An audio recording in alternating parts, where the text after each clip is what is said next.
Lola, bakit po tayo nagmamadali sa paglalakad? Tapos, umiiyak pa po kayo. Ano po bang nangyayari?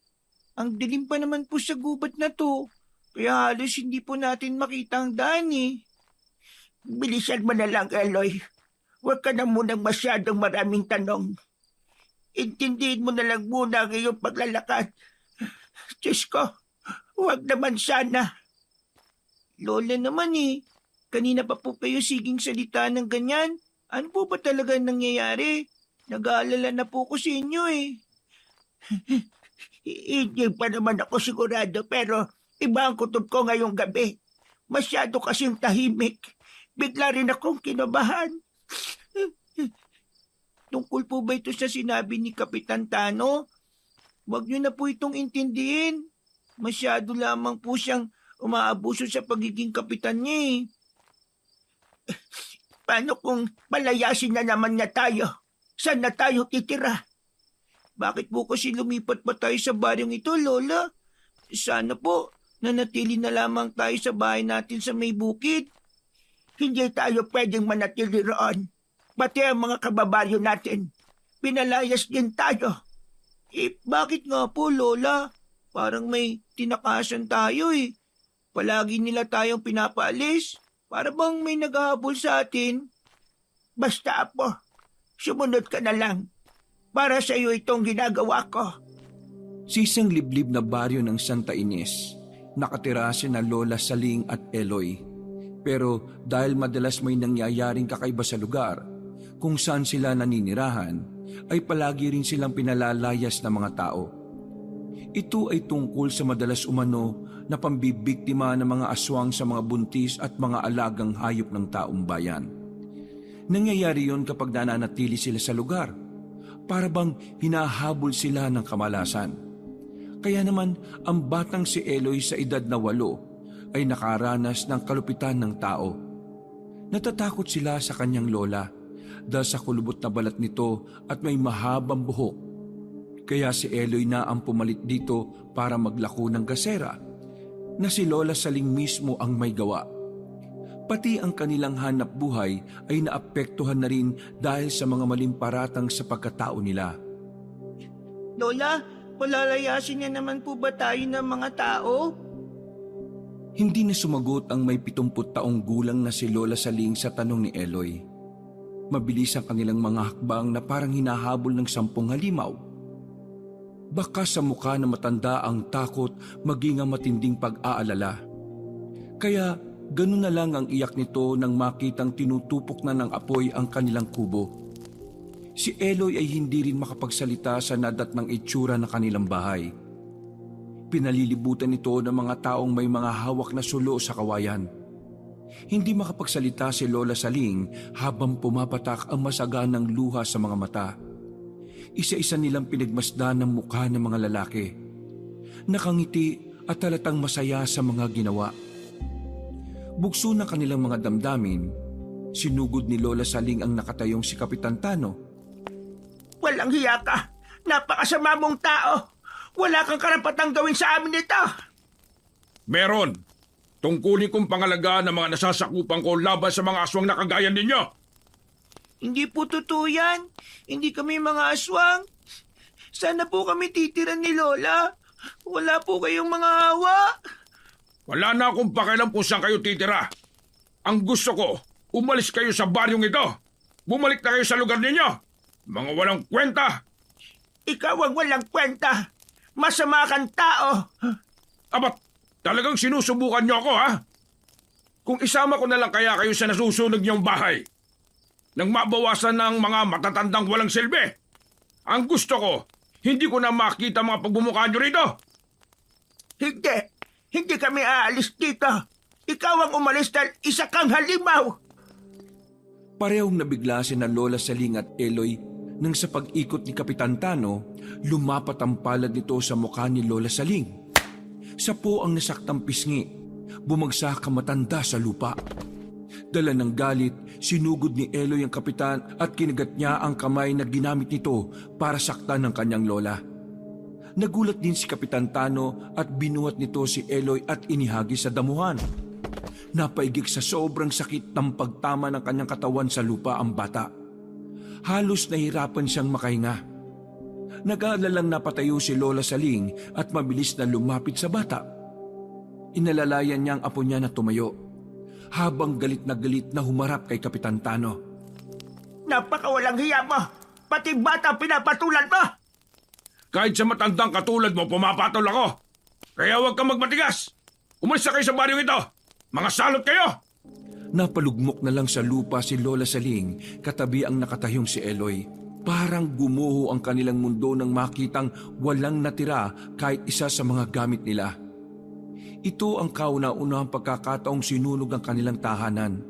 Kaya't isinumpa ni Eloy sa kanyang sarili na babalikan niya ang lahat ng mga taong nagpalaya sa kanila. Patutunayan niyang nagkamali ang mga tao sa paghuhusga sa kanila. Ipapahiya niya ang mga ito. Sige mga kasama, ituloy niyo lang ang ginagawa ninyo ha. Sunugin niyo pa ang bahay ng aswang na yan. Huwag na huwag kayong magtitira nang hindi na sila magtayo ng bahay dyan. Tama na! Maawa kayo! Huwag niyong gawin ito sa amin! Hayaan niyo na po sila, Lola. Ang itim ng kanilang mga budi. Mangyayari sa kanila ang ginawa nila sa atin. Bahala na po ang Diyos sa kanila, Lola. Diyos! Walang Diyos! Ako ang hahatol sa inyo! Walang magagawa ang Diyos mo! Papabor sa akin ang kalikasan sa pagtugis sa mga katulad ninyo. Tandaan niyo po yan. Mamamatay din kayo sa oras na tirik na ang araw kung saan magaganap po ang mga imposibleng pangyayari sa buhay ninyo. Pambihira! Binasahan pa yata ako ng panata ng batang ito ah! Walang magagawa ang katulad mo! Tandaan niyo po yan. Sisingilin po kayo ng sarili niyong kasalanan. Mula sa kinatatayuan ni na Lola Saling at Eloy ay dinig na dinig nila ang malalakas na sigawan ng mga tao. Parang nagdidiwang sa nawasak na tahanan na matanda. Awa ang nararamdaman ni Eloy kay Lola Saling na humahagulgol ng iyak. Habang nakaupo sa lupa, ang puso niya'y binalot ng katanungan. Matinding galit sa mga taong walang ibang ginusto kundi ang tanggalan sila ng pagkakataong magkaroon ng tahimik na buhay. Dumaloy ang masaganang luha sa mga mata ni Eloy habang nakuyom niya ang palad na nakatingin sa mukha ni Kapitan Tano. Para pa itong nang aasar na iniwan pa sila ng pagngisi.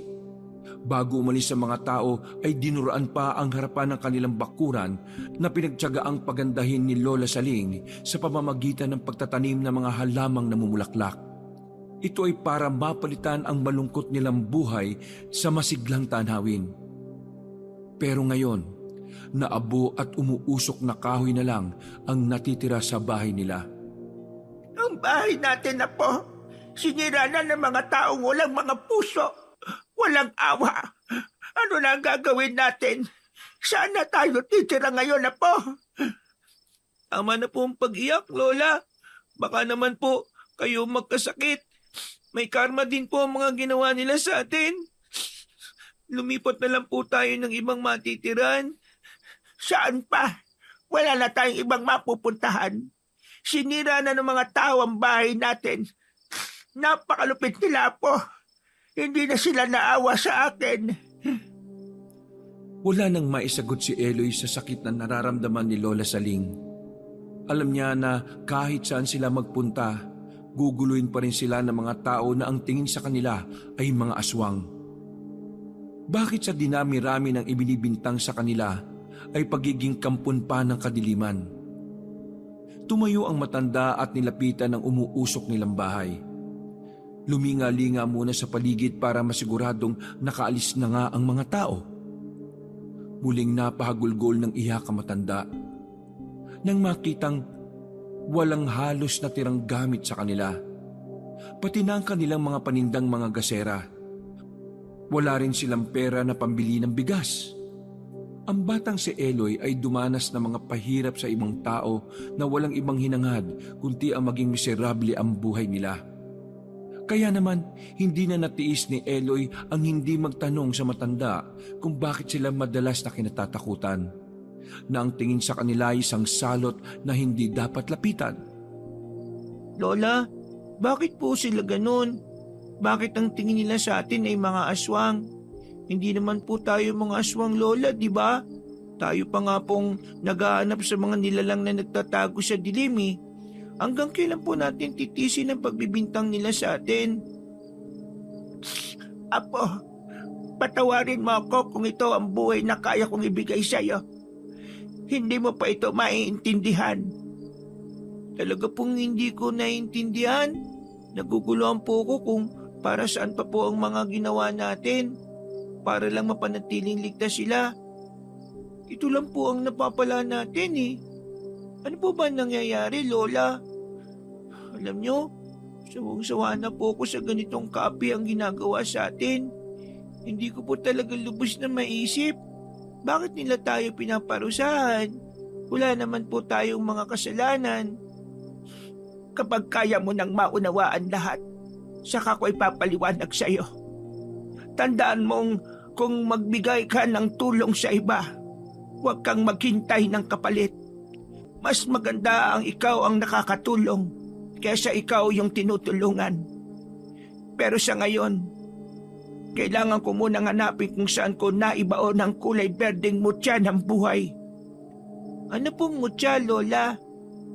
Ang mutya ng buhay ay isang kapangyarihan laban sa mga aswang na madalas ay nambibiktima ng mga buntis. Kung minsan naman ay ginagamit para humaba ang buhay ng isang tao. May kaakibat yun na tungkulin sa nakatakdang mga laga sa mutya. Kaya po ba, kahit matanda na kayo mas malakas pa ho kayo sa kalabaw? Ano po bang itsura ng mutya? Isang hugis bilog na kulay pulang liwanag ang mutya. Para siyang bato na ang liwanag ay piling tao lang ang nakakakita. Lalo na sa liwanag ng sandatang hawak ng tagapagbantay. Para pong agimat na madalas niyong ikwento sa akin? Oo, Apo. Kaya sige na, tulungan mo na lang akong hanapin kung nasaan ang pinagbaunan natin ng haliging may kulay berdeng kahoy. Dahil sa ilalim ko mismo ay binao ng mutya. Hindi siya pwedeng mawala. Mapapadali ang buhay ko at ayaw kong mawala sa tabi mo. Paano ka na? Iniwan ka na nga ng mga magulang mo. Pati ba naman ako ay mawawala pa sa iyo? Sige po, tutulungan po kita, Lola. Kaya lang masyadong mainit pa po ang lupa Baka mapasok po tayo. Samantalahin na natin ang pagkakataon habang may konting liwanag sa lugar na ito. Masyado pang matagal ang oras para hintayin ng mag-umaga. Magsapin ka na lang ng pwedeng magamit natin para matanggal ang mga nakaharang na kahoy. Alam ni Eloy ang tungkol sa pag-iwan sa kanya ng mga magulang niya sa matanda. Kaya nga, ilang beses silang nagpalipat-lipat ng bahay para lang makita ang kanyang ama at ina. Kahit minsan ay hindi siya nagtanim ng sama ng loob sa mga magulang niya. Kaya sumama siya kay Lola Saling para hanapin ang mga ito. Tinulungan ni Eloy ang matandang nakayuko sa paghahanap ng pinagbaunan ng mutya. Ilang minuto ang lumipas ay siya ang unang nakakita sa haligi. Magkatulong silang nagukay, kahit nararamdaman nila ang init. Maamos na ang mukha ni Eloy dahil sa uling na naipupunas niya sa kanyang balat. Gamit ang matulis na kahoy sa pagdudukal ng lupang tumigas dahil sa apoy. Ilang saglit lang sa matyaga nilang pagtutulungan ay nakita na nila ang maliit na itim na baul na kasing lapad lang ng palad ni Lola Saling. Ito ang dahilan kung bakit hindi tayo pwedeng magtayo ng bahay nang wala ito. Baka naman po, Lola, yan pa po ang dahilan ng nagdadala sa atin ng kamalasan. Hindi. Huwag mong sabihin yan. Dahil ito ang nagbibigay buhay sa akin para mapanatili ang aking lakas. Isa pa, para ito sa taong tagapangalaga sa mutyang ito. Pwede ko po ba makita, Lola? Hindi mo pa ito pwedeng makita. Hanggat hindi ko pa ito naililipat sa iyo. Ano po? Bakit po ako? Dahil ikaw talaga ang tagapangalaga nito. Bata ka pa lang nakatakda ka na sa mutya. Kusang nilipat sa iyo ang mutya sa sandaling umalingaw-ngawang tambol-lata sa harap ng mga halimaw. Naku, ayaw ko po, Lola. Hindi ko po yan matatanggap. Hindi mo na matatakasan ng nakatanda, Apo. Itinago ni Lola Saling ang maliit na baul sa likod nito. sabay silid sa bulsa. Kahit hindi naman seryoso si Eloy na tingnan ang itsura ng mutya, nagpasya na silang iwanan ng nasunog nilang tirahan at naglakad papalayo, habang bagsak ang mga balikat. Maya-maya pa ay pinasok na nila ang madilim na kagubatan, na ang tanging liwanag na makikita nila sa daan ay ang liwanag na nanggagaling sa bilog na buwan. Ilang minuto na nilang binabagtas ang gubat, hanggang sa pag-ahon ng bundok ay hindi na napigilan ni Eloy na hindi magtanong sa matanda. Lola, saan po ba tayo pupunta? Malapit na po magliwanag eh. Hindi ko pa po alam kung saan nyo dadali ng mutya. Aalis na po ba tayo sa baryong ito? Hindi, Eloy. Dahil dito na muna tayo pansamantalang maninirahan. Kailangan lang natin balikan ang mga naiwan kong mga sandata sa kwebang natagpuan ko. Nang maghanap ako ng mga baboy ramo, siguro naman hindi na nila masusunog ang mga bato. Wala na silang magagawa para palayasin pa tayo. Pero sa ngayon, may kailangan pa tayong gawin. Pero gabi-gabi po nagdoronda ang mga tanod ni Kapitan Tano. Baka po mas lalo tayong pagbintangan na tayo ang mga aswang na madalas na kumakain sa mga alaga nilang hayop. Pati ang pagkamatay ng mga buntis, baka sa atin pa rin po ibintang. Alam mong walang katotohanan na mga ibinibintang nila sa atin. Hindi tayo mga aswang, kaya hindi tayo dapat matakot. Hindi nila alam na tayo ang manunugis ng aswang na nanggugulo sa kanila sa gabi. Hindi ko rin alam kung bakit. Sa kabila ng kabutihang ginagawa ko para sa kanila, ay masamang nilalang pa rin ang tingin nila sa atin. Kung minsan, nawawalan na ako ng ganang tulungan sila. Kaya lang hindi ko matiis na may namamatay na tao ng dahil lang sa mga aswang. Pero matagal na po tayong nagpapalipat-lipat ng tirahan, Lola eh. Ni minsan, wala pa po tayong nakikita mga aswang kung ano ang kanilang mga totoong itsura. Dahil hindi kita isinasama sa tuwing naghahanap ako ng mga aswang. Kaya huwag mo nang hangarin na makita pa sila. Bilisan mo na ang paglalakad habang maliwanag pa ang sikat ng buwan. Saka lang napabaling ang atensyon ni Eloy sa daan na bahagyang nasisikatan ng liwanag ng buwan. Ilang minuto pa ang kanilang ginagawang paglalakad, hanggang pagsapit sa kakahuyan, biglang napahinto sa paglakbang si Lola Saling at mabilis na hinila siya sa kanyang braso. Halata ang pagmamadali sa mga hakbang na parang may nararamdaman itong kakaiba. Sandali po, Lola. Naiwan ko po yung tsinelas ko. Bakit po tayo nagmamadali? Huwag ka na maraming tanong. Basta bilisan mo ang paglalakad. Saka na lang natin balikan ang sapin mo sa paa. Wala nang oras para balikan mo yan. Teka, bakit mo iniwan ang isa mo pang tsinelas? Sayang po kasi, Lola. Kung may makakapulot po ng isang tsinelas ko na walang kaparis, hindi rin mapapakinabangan. Kaya iwan ko nilang yung dalawa. Ikaw talagang bata ka. Ang dami mong alam. Ang dahan-dahang pagkakbang ng mga paa ni Eloy ay nauwi sa pagtakbo para mas lalong makaalis sa lugar na yon. Panay din ang linga sa paligid ni Lola Saling na mas hinigpitan pa ang kapit sa kanyang mga kamay. Namumula na rin ang kanyang balat dahil sa pagbaon ng kuko ni Lola Saling. Halata ang takot sa nanginginig nitong braso. Maya-maya pa ay tumambad sa kanilang dinaraanan ng isang nilalang na abala sa pagkain ng hayop. Nakikikisay ang usa sa lupa habang sinisibasib ang dugo ng usa ng nilalang na nakadapang nakakagat sa liig ng hayop. Sarap na sarap ito sa paghigop ng dugo, habang ang mga kuko sa kamay ay nakabaon sa tiyan ng usa. Hindi nito nararamdaman ang presensya ng maglola.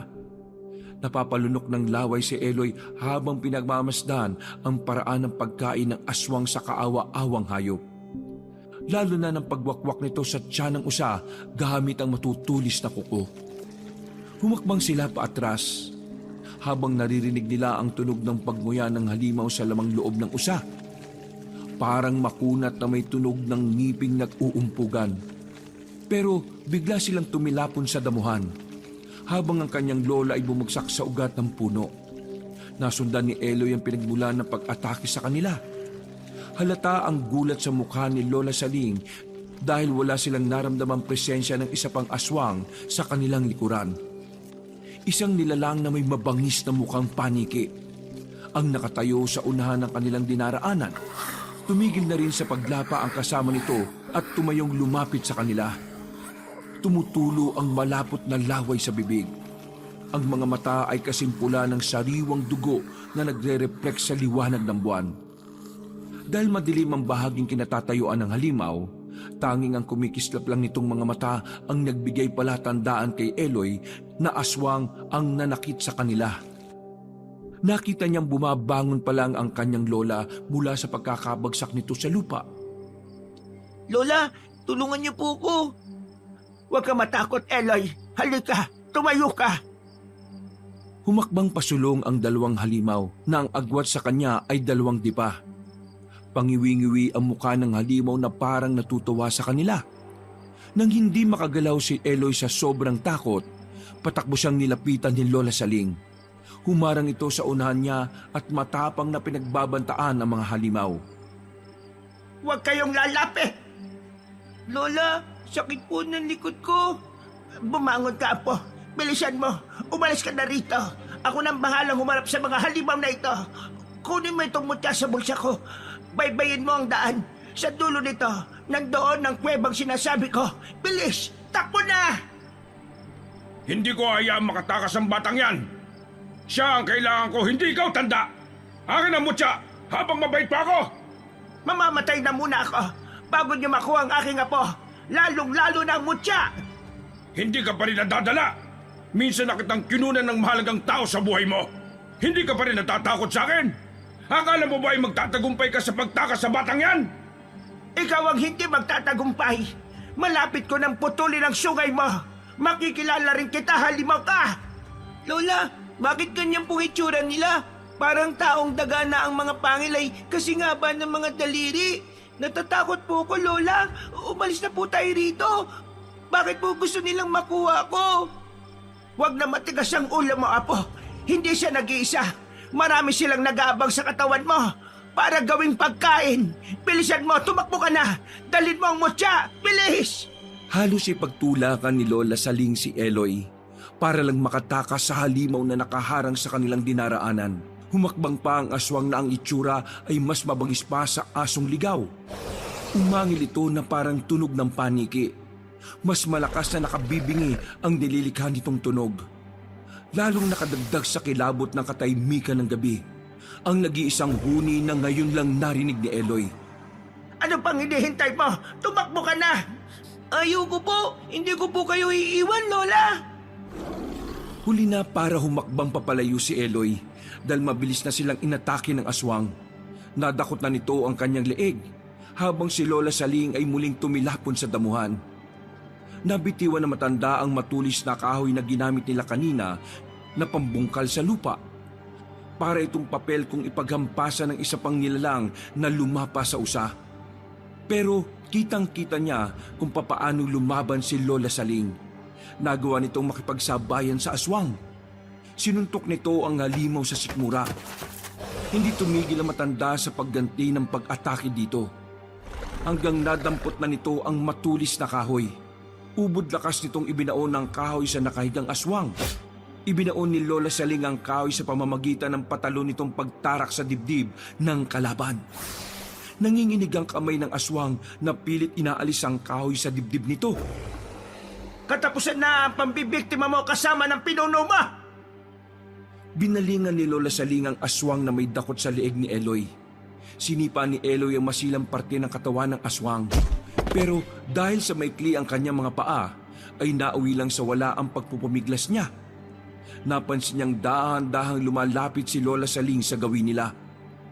Nang lilingon na ang halimaw, ay mabilis na tinakbo na matanda ang kinatatayuan ng aswang. Nakita niyang hinampas na matanda ang ulo ng aswang. Kasabay ng pagpalo sa brasong may tangan sa leeg ni Eloy. Sa galit ng halimaw, sa ginawa ni Lola Saling, sa sobrang sakit ng pagkakahampas ng matanda sa braso nito, naihagis ng nilalang ang katawan ni Eloy, kasama siyang bumagsak sa damuhan. Naramdaman niya ang masakit na pagtama ng kanyang katawan sa matigas na puno ng kahoy. Maliksing kumilos sa matanda. Para makakasunod nitong inatake sa muka ang nilalang na umatake sa kanila. Nang makakuha ng pagkakataon ng aswang ay hindi kinaya ang lakas na matanda. Bigla itong nag-anyong malaking paniki. Mabilis itong lumipad para tumakas. Bago nawala ng malay si Eloy ay nakita pa niya kung paanong umiiyak na lumapit sa kanya si Lola Saling. Sa katuluyang nagdilim ang kanyang paningin. May hinang yugyog sa balikat ang naramdaman ni Eloy. Pagmulat niya ng mga mata, si Lola Saling ang katabi niyang nakatunghay sa kanyang mukha. Masaya itong iniabot sa kanya ang mainit na sabaw ng nilagang karne ng baboy ramo. Mabilis siyang napabalikwas ng bangon dahil inisip niyang panaginip lang ang lahat. Pero nang maramdaman niya ang pananakit ng kanyang leeg, maging ng kanyang likod, ay nagtataka siyang napatingin sa mukha ni Lola Saling habang hawak ang baon ng niyog na may lamang umuusok na sabaw. Paano po tayo nakaligtas sa aswang na yun, Lola? Napuruan ko siya sa ulo kaya naman nakatakas tayo. Bigla siyang nag-anyong panike. Ang mahalaga, nakapatay ako ng isa. Sapat na para malaman nilang palaban tayo at hindi tayo natatakot sa kanila. Alam mo bang pinag-alala mo ako kanina? Akala ko'y nasaktan kang mabuti nang mawalan ka ng malay. Takot na takot ako, Apo. Akala ko'y mawawala ka na sa akin. Nasaan na po kaya ang halimaw, Lola? Hindi ko alam, Apo. Inuna kitang iligtas kesang makita kong napatay ko ba ang halimaw na yon. Natitiyak kong dito lang sa baryong ito naninira ng aswang na yon. Kung hindi ako nagkakamali, siya ang pinuno ng mga aswang. Kung may iba siyang nabiktima, maaring sa atin na naman ibibintang ang kamatayan ng taong sinaktan nila. Kaya sa susunod na maghaharap kami, sisiguraduhin kong mapapatay ko na siya. Inilingan ni Eloy ang kanyang paningin sa buong paligid. Nakita niyang nasa loob ito ng kuweba. Dahil sa dingding na bato na may nakadikit pang mga lumot. Maging ang konting tubig na umaagos doon ay lalong nagpalungkot sa kanyang pakiramdam. Pero nang makita niya ang isang sulpit, tambol na gawa sa lata, muli siyang napatingin sa mukha ni Lola Saling. Matagal na raw ang kuwebang ito. Panahon pa raw ng unang digmaang pandaigdig. Isa sa mga kuwebang pinagtaguan ng mga tao laban sa mga dayuhan. Ligtas na tayo dito, Apo. Sige na, higupin mo na ang sabaw ng niluto kong baboy ramo. Kaya lang walang asin yan dahil wala ngang natirang sangkap sa nasunog nating tirahan. Si Lola naman, sanay na po kung walang lasa. Kasi sabi nyo, masama ang asin sa katawan ng tao at ito ang sikreto nyo para mas lalo pong humaba ang buhay ninyo. Nakita ko po kayong nakipaglaban sa mga aswang. Para po kayong bata pa sa liksi ninyong kumilos eh. Katulad nga ng sinabi ko, pansamantala lang ang lakas ko. Dahil nasa akin pa ang mutya. Kung ganun po, Lola, may kakayahan din kayong lumipad? Jesus Maria Joseph, Apo, kumain ka na nga lang at baka kung saan pa mapunta yung usapan natin. Natawa na lang si Lola Saling sa mga sinabing yon ni Eloy. Matagal na panahon nang hindi siya nakatikim ng pagkaing may lasa ng asin. Kasi gusto niyang humaba rin ang kanyang buhay. Lalo na kapag kumakain siya ng mga gulay. Sinabuan lang yon at walang ibang halong pampalasa. Kaya kung minsan kapag nakakatikim siya ng may lasang pagkain, nakakaramdam na siya ng pagsusuka dahil para sa kanya, ito ang pagkaing may masamang lasa. Naparami ang higop niya sa sabaw ng baboy ramo. Alam niyang habang natutulog siya ay nangaso ang matanda para may mailagay lang sa kumakalam niyang sikmura. Masarap magluto si Lola Saling kaya naman ganado din ng matanda na ipaghain siya ng mga pagkaing madalas niyang kinakain. Napansin din niya ang maliliit na sugat sa katawan ni Lola Saling. Dala ng pag-aalala ay nayakap niya ang matanda. May kailangan ka pa ba, Apo? Mukhang naglalambing ang apo ko, ah.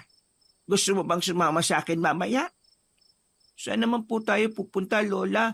Baka po makasalubong na naman natin yung mga aswang o di kaya ang tanod na si Kapitan Tano. May gusto lang akong alamin sa bayan. Hindi mapapalagay ang loob ko kung iiwan kita dito. Isa pa, may hahanapin lang akong tao na pwedeng makatulong sa atin. Pero doon din po nakatira ang mga taong naggigipit sa atin eh. Huwag kang matakot. Kasama mo ako. Hindi kita pababayaan. Ang tao po bang pupuntahan natin ay makakatulong sa pag-aanap ko po sa mga magulang ko? Oo. Kaya ihanda mo ang iyong sarili. Malay mo, kung doon tayo makahanap ng pansamantalang matutuluyan, ilalapit natin ang ating mga sarili sa kuta ng kalaban. Maghanap na po ba tayo ng matitiran sa bayan? Oo. Kapag nakasiguro na ako sa mga hinala ko. Sige na, ubusin mo na iyang pagkain. Babalik tayo sa kuweba kung kailangan na uli natin ng mapagtataguan. Kukunin ko lang ang aking mga sandata na madalas kong gamitin laban sa mga aswang. Umpisa pa lang ito, Apo. Marami pa tayong pagdaraanan. Isang lata lang po ng gatas ang sandatang tinutukoy ninyo, Lole. Ano pong magagawa ng tambol sa mga aswang na may kakayahan pong lumipad? Hindi naman po yun makakapatay ng aswang, Lole. Bukod pa sa tambol kong ito, Apo, meron akong sulpit na gawa sa kawayang pinatigas ng apoy. Magugulat ka sa husay ng mga sandatang yon. Lalo na ang sulpit na may kakayahang magpatigil sa daloy ng dugo ng aswang. Patitigilin nito ang paghinga ng nilalang na tatamaan ito. Paano po kung maubos ang balang gawa sa kawayan, Lola? Pwede ang kahoy o sanga ng puno. Magaling ka lang umasinta sa kanilang katawan, wala na silang ligtas. Kaya nga, matagal ko nang itinuro sa iyo ang paggamit nun.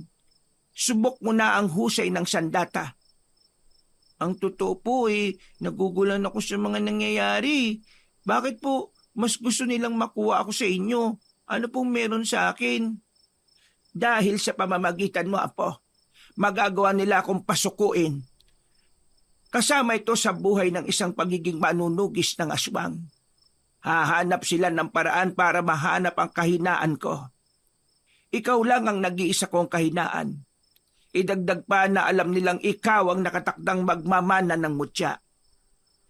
Isang tagapagbantay ng mutya ng buhay na magagamit nila para magpalakas ng hukbo. Hindi na nagtanong si Eloy sa matanda. Inubos niya ang laman ng bao na pinaglagyan ni Lola Saling ng sabaw. Kalat na ang liwanag sa labas nang sila ay magsimulang maglakad papunta sa bayan. Ilang minuto rin ang kanilang ginugol para marating ang kabahayan. Pagdating nila roon ay agad napansin ni Eloy ang kakaibang kilos ng mga tao. Lola, bakit po ganyan sila makatingin sa atin?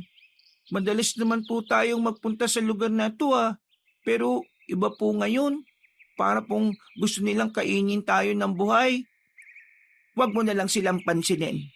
Hindi ka pa ba nasasanay na madalas tayong ituring na ganyan ng mga tao? Hindi sila ang ipinunta natin dito. Tara na, bilisan mo na ang paglalakad. Hawakan mong mabuti ang sulpit. Pati po ang kanilang mga bintana, pintuan. Kung pagsaran po nila tayo ng bahay, parang may nakakaawa tayong sakit. Takot na takot sila sa pagpunta natin dito, Lola. Bumalik na lang kaya tayo. Hanggat wala tayong ginagawang masama at wala tayong sinasaktang tao, hindi ka dapat matakot sa kanila. Sila pa dapat ang magpasalamat sa atin dahil iniligtas natin sila sa mga aswang. Ipinagpatuloy ni na Lola Saling at Eloy ang paglalakad nang biglang may nagsaboy sa kanila ng tubig. Nagsisisigaw ang babaeng may hawak pa ng timba. Habang pinagmumura silang pinalalayas, sinabi nitong salot daw sila ng kanyang lola. Hindi pa nga ito nasiyahan, nagtawag pa ito ng mga kasama para lang pagtulungan silang saktan. Ipinagmamalaki ng babae ang pagbuhos nito ng tubig sa kanila. Malamig ang naramdaman ni Eloy, lalo na at umihipa ang hangin na nagpanginig sa buo nilang katawan. Dumikit ang manipis na tela ng damit ni Eloy sa manipis niyang katawan. Akma na sanang kukuha ulit ang babae ng tubig, malakas na nagsalita si Eloy. Tama na po. Bakit kayo ganyan? Para kayong mga hindi tao Ang sama po ng mga ugali ninyo. Para kayong walang mga anak. Mga baluktot po ang isip nyo. Ang lamig-lamig po. Binuhusan niyo pa kami ng tubig. Dahil sa sinabi ni Eloy, mas lalong nagalit ang babae.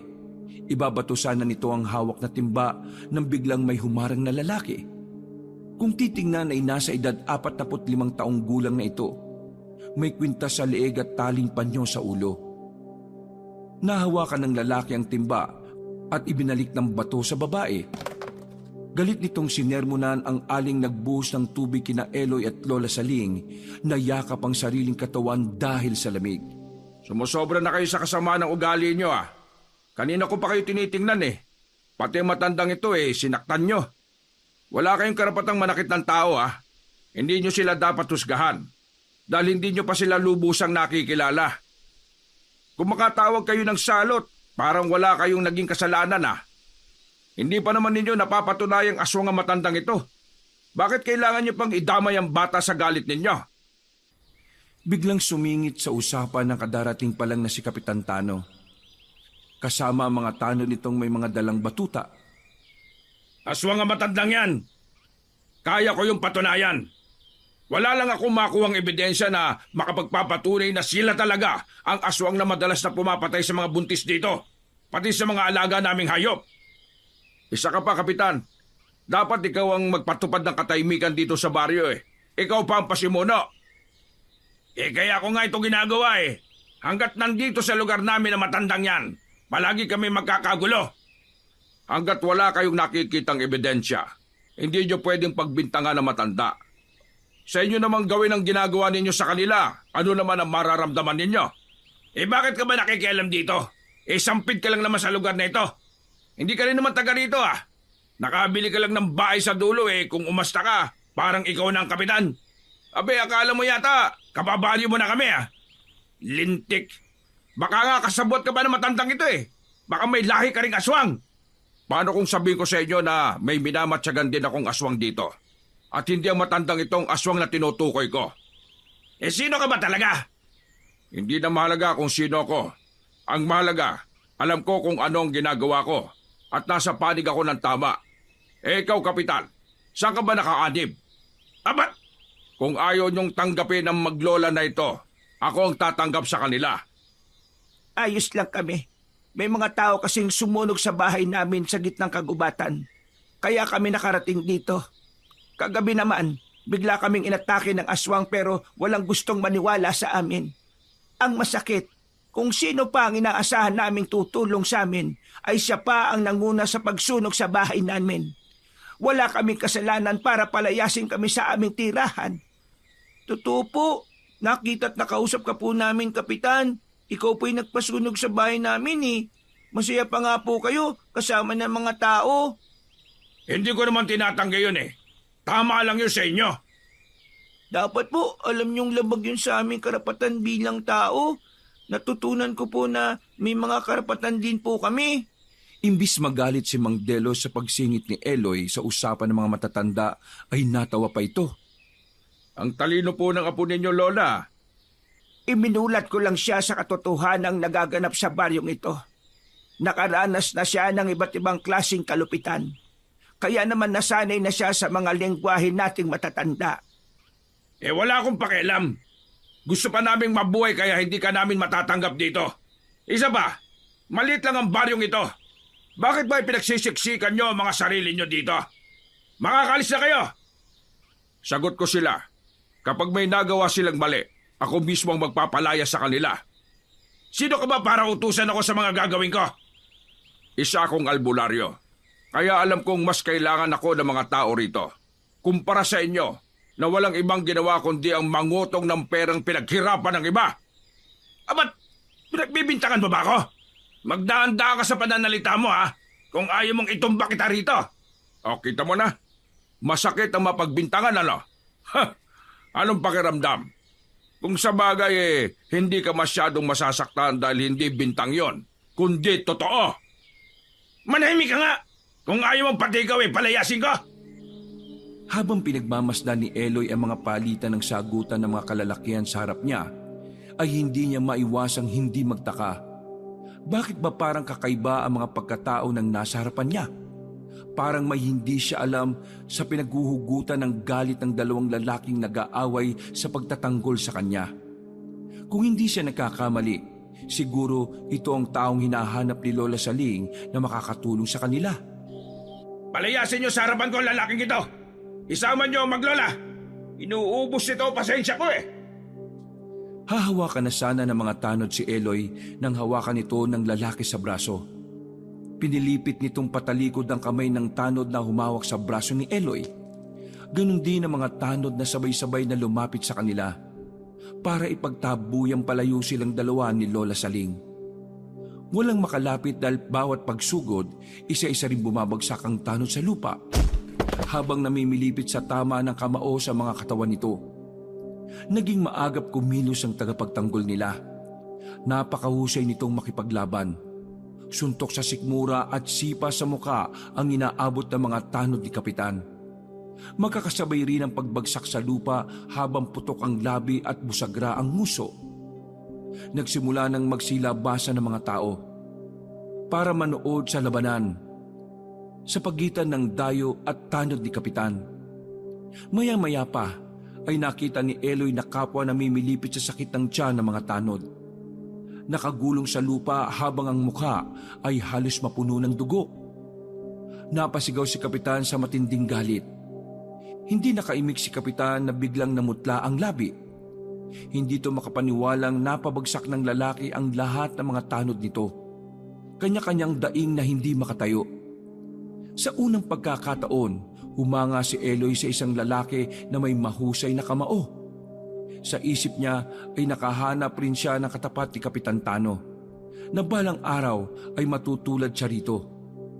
Napaatras si Kapitan at hindi na sinubukang lumaban. Mga inutil kayo! Mga walang silbi! Siguro naman, pwede nang tumira sa bahay ko maglola. May araw ka rin! Ipinahiya mo ako sa mga tao rito! Babalikan kita! Lalo ka ng Lola Saling! Tumigil ka! Para kang hindi kapitan sa asta mo. Ikaw ang dapat na magbayad. Wala kang karapatang manatili sa baryong ito. Ikaw ang dapat na umalis. Matapang ka lang dahil nakahanap ka ng taong mauutunin nyo para ipagtanggol kayo.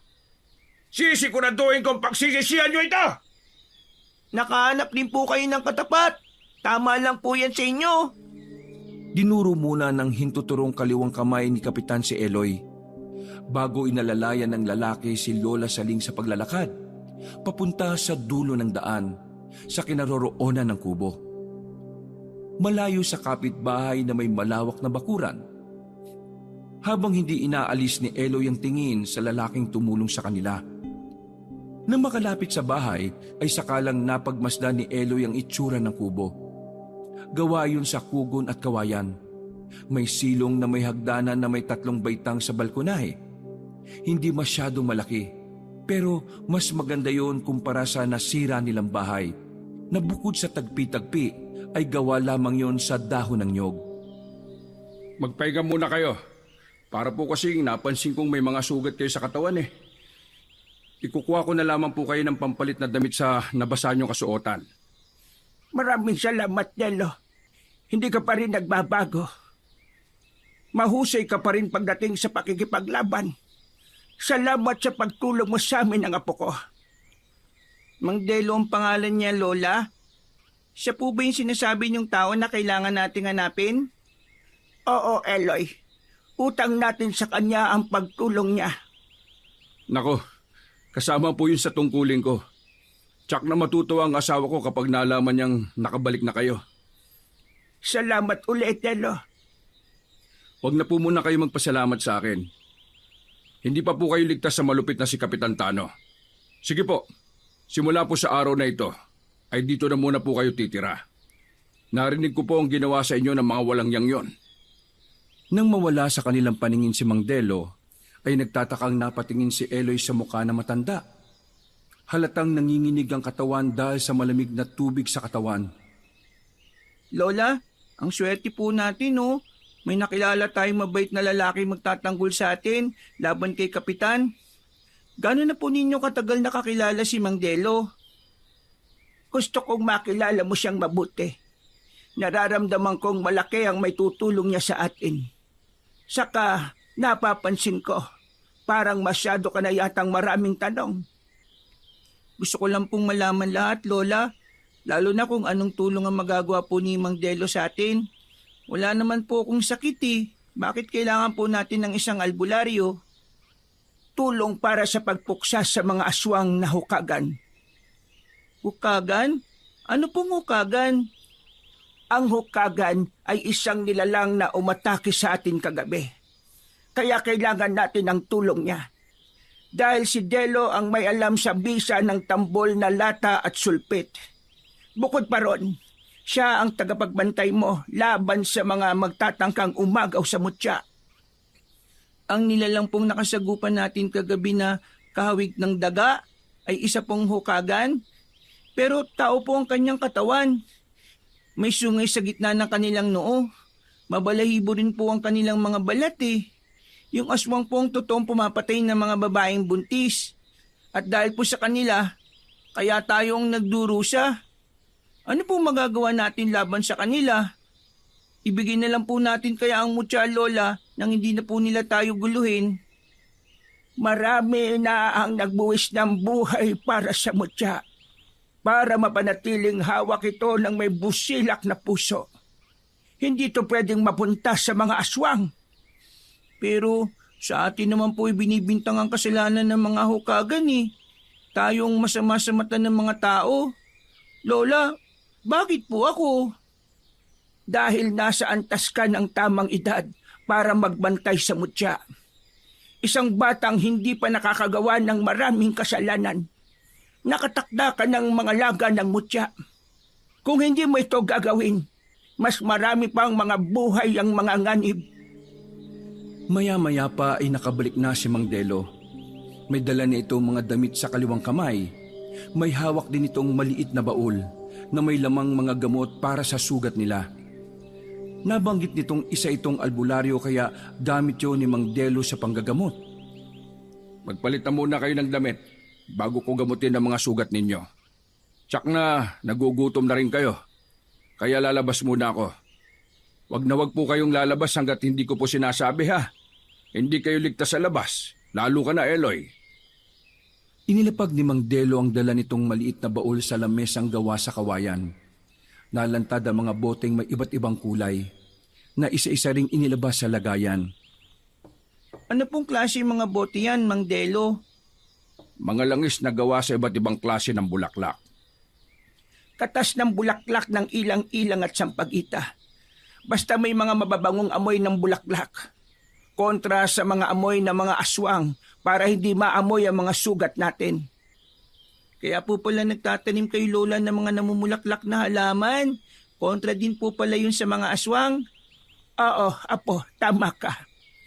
Tama si Lola Saling kaya sabihan niyo ako kapag tapos na kayo magpalit ng damit ha. Lumabas lang saglit si Mang Delo para makapagpalit ng damit si Lola Saling. Ilang minuto lang ang lumipas, pagbalik ni Mang Delo ay may dala na rin itong pagkain para sa kanila. Ginamot muna nito ang mga sugat nila bago sumabay sa kanilang pagkain. Nang matapos sa pagkain ay nagpaalam sa kanila si Mang Delo. Aalis po muna ako. Pupuntahan ko lang yung asawa ko para ibalita sa kanyang nandito na kayo. Wag na wag kayong lalabas ng bahay.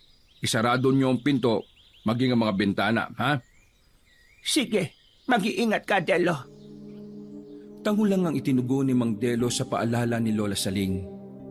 Habang si Eloy ay nanatiling nakatingin lang na parang pinag-aaralan ang bawat galaw ni Mang Delo. Nang makalis ito, ay pumasok silang dalawa ni Lola Saling sa kwarto para magpahinga. Mabilis na lumipas ang oras. Pagsapit ng gabi ay hindi dinalaw ng antok si Eloy. Kaya naman bumangon siya para magpahangin sa labas. Yun ang kabilin-bili ng inutos ni Mang Delo sa kanya. Pero sumaway siya. Nakarating pa siya sa likod ng bahay ni Mang Delo. Sa puno ng mangga na may nakabitin na duyan na gawa sa uway. Saglit siyang nagpahinga roon. Pero maya-maya pa ay naamoy niya ang kakaibang simoy ng hangin. Amoy na bubulok na laman ng tao. masangsang na masakit sa ilong. Napabalikwas si Eloy ng pagkakahiga sa duyan. Iginala niya ang kanyang paningin sa loob ng bakuran. Ha? Baka guni-guni ko lang. Ha? Diyos ko! Isang aswang! Halos manlaki ang mga mata ni Eloy nang makita ang nilalang na nakadapo sa bubong ng bahay ni Mang Delo. Isang malaking paniki na ang mukha ay sa daga. Nagbabaga ang mga mata nitong nakatingin sa kanya, habang ang bibig ay hindi maisarada sa nakatukod na 2 pangil nito sa bibig. Nanginginig ang kanyang tuhod na bigla siyang kinilabutan dahil sa paghuni nito na parang uwak. Napasigaw si Eloy sa sobrang takot. Nang pabulusok itong lumipad patungo sa kanyang kinaroroonan, dala ng pagkalito at sa hindi paggana ng kanyang isip, imbis pumasok sa bahay ay sa kagubatan pa siya nagpunta. Inisip niyang mahihirapan ng aswang sa paghabol sa kanya dahil sa mga nagtataasang mga puno. Ilang beses siyang nadapa sa pagtakbo. Pero nasusundan pa rin siya ng hukaga na patuloy na lumilipad sa himpapawid. Idagdag pa ang madilim na daan kaya mas lalo siyang nahirapang tumakbo. Muli siyang nadapa sa ugat ng punong nakaharang sa kanyang dinaraanan. Pagbangon niya ay nasa harapan na niya ang nilalang. Nakangisi itong humahakbang papalapit sa kanya. Mas tumindi ang amoy ng mabahong singaw ng hangin mula sa katawan nito. Huwag kang lalapit, Halimaw! Layuan mo ako! Bigla siya nitong ginambahan sa dibdib at mabilis na kinagat ang kanyang balikat. Hindi pa ito nasiyahan ay lumipat pa yon sa kanyang braso. Pilit pinaglalabanan ni Eloy ang malakas na aswang na walang tigil sa pag-atake sa kanyang katawan. Muling umalingaw-ngaw ang malakas niyang sigaw, habang pilit iniiwasan ang pangil ng aswang. Sa pagpupumiglas niya, ay nawalan siya ng balanse. Natumba siya sa lupa dahil sa sobrang sakit na kanyang nararamdaman. Dumapa rin ang aswang sa ibabaw niya at kumagat pa sa kanyang hita. Umuungol pa ang nilalang na parang nasasarapan sa lasa ng kanyang dugo. Gumuhit ang kirot sa pagbulwak ng mga dugong nanggagaling sa pinagbaunan ng pangil ito sa kanyang laman. Kahit anong pagpupumiglas ni Eloy ay wala itong balak na pakawalan siya. Dala ng kawalan ng pag-asa, kinagat niya ito sa balikat. Malakas niyang ibilao ng ngipin sa laman nito. Napasigaw ng malakas ang aswang kaya nagkaroon ng pagkakataon si Eloy na makatakas. Mabilis siyang tumayo. Pinilit niyang makalayo kahit naninigas ang kanyang binti dahil sa tama ng kagat sa binti niya. Sakto sa gilid ng bangin, muli niyang naramdaman ang kalmot ng kuko sa kanyang likod. Lola! Tulungan niyo po ako! Lola! Pero walang nakakarinig sa malakas na sigaw ni Eloy. Ramdam na ramdam ang matinding takot sa boses niya. Mas lalong lumakas ang sigaw ng aswang nang makita ang masaganang dugo na umaagos sa kanyang sugat. Para itong nababaliw na akba na sanang uulitin ang pagkagat sa kanya. Nang mula sa puno ay may tumalon na isang babae. May hawak itong pana na may palaso. Saktong pagbagsak ng babae sa lupa ay inasinta nito ang aswang na nasa likuran niya. Tumama ang palaso sa dibdib ng halimaw at inulit pa yon sa binti. Halos tagtarin ng pana ng babae ang katawan ng halimaw na umatake kay Eloy. Dahil sa pagkabigla sa bilis ng pangyayari, paluhod na bumagsak sa lupa si Eloy. Habang namamanhid ang kanyang katawan dahil sa mga tama na kagat sa kanyang laman, kitang-kita niya rin kung paanong paulit-ulit na pinana ng babae ang nakahigang aswang sa lupa. Kumalat ang dugo sa damuhan, pati na ang mga tumalsik sa katawan ng babae. Bago ito lumapit sa kanya, nahalata ang pagod sa boses. Diyos ko! Anong ginagawa ng isang bata sa gubat na ito? Halika, kumapit ka sa braso ko. Sumampa ka sa likod ko. Baka maubusan ka na ng dugo. Tulungan niyo po ko, Ali. Ang sakit po. Oo, huwag ka muna magsalita. Lalong bumubulwak ang dugo sa sugat mo. Lakasan mo lang ang loob mo. Malapit lang ang bahay ko rito. Ano ba kasing ginagawa mo sa gubat na ito? Hindi mo ba alam na maraming nagkalat na aswang sa lugar na ito? Piniling manahimik ni Eloy habang nararamdaman ang pamimigat ng talukop ng kanyang mga mata. Pati ang malakas na hingal ng babaeng may pasan sa kanya. Huwag ka matutulog. Mahihirapan akong gamutin ka dahil baka hindi ka na magising. Mabuti na lang at nagkataong nasa bahay ang asawa ko manggagamot. Ramdam na ramdam ni Eloy ang pag-aalala sa boses ng hindi nakikilalang babae.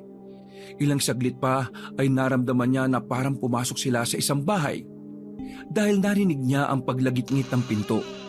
Kahit nakapikit ang kanyang mga mata, ay parang nakikinikinita niya na maayos ang kubong pinagdalhan sa kanya. Maya-maya pa ay naramdaman niya ang malambot na higaan. Nawala sa kanyang tabi ang babae, pero ang yabag ng mga paa nito ay naririnig niyang nagmamadali. Pagbalik ay may dala na itong plangganang may tubig. Hindi niya magawang maimulat ang kanyang mga mata. Natatakot siyang makita ang itsura ng sugat na may malalim na tama na kagat sa kanyang binti. Nakakuyom ang kanyang kamay na pilit pinaglalabanan ng sakit, habang ang paghila ng antok ay lalong nagbibigay pahirap sa kanya. Lilinisan ko muna itong sugat mo habang inihahanda ng asawa ko ang mga gamot para sa iyo. Konting tiis lang.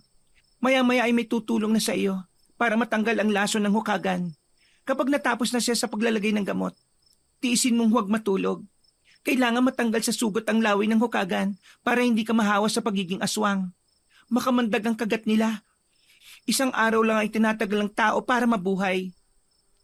At mabuhay ka man, ay isa ka ng aswang na walang naaalala, kundi ang kumain ng laman loob ng tao.